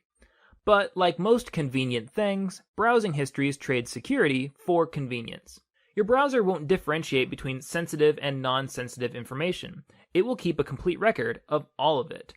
Anybody who cares to snoop through your browsing history will be able to see what you've been doing online, perhaps including where you do your banking, whose Facebook pages you have visited, or what kinds of medication you've been researching. Web browsers on public computers will normally default to recording your browsing history too. If you use a public computer, say one at a library, then practically anybody can see what you were doing after you leave the computer. There are 3 primary ways to control your browsing history. The first is to delete your history. Your browser should have a delete history function, and all of the most popular browsers will give you some control over what you delete. For example, Firefox will allow you to clear your history going back different amounts of time, an hour, a week, etc. And it will allow you to clear all of your history at once, or to just focus on one specific kind of information. Cookies, browsing history, data typed into online forms, etc. The second way to control your browsing history is to limit what kinds of information your computer gives, receives, and remembers.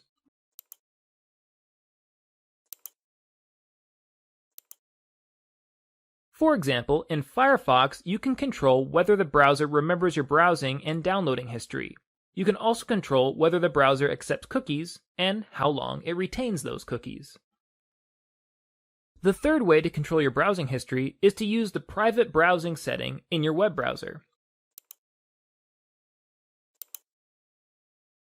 The private browsing setting normally opens up a new private browser window. When you decide to close this window, it will automatically delete all of the history and cookies that you picked up during that browsing session. When you open a regular browsing window again, your browser will default back to whatever default settings you normally use. Okay, to review, we covered 4 web safety issues in this lesson: handling files, accepting cookies, HTTPS, and browsing histories.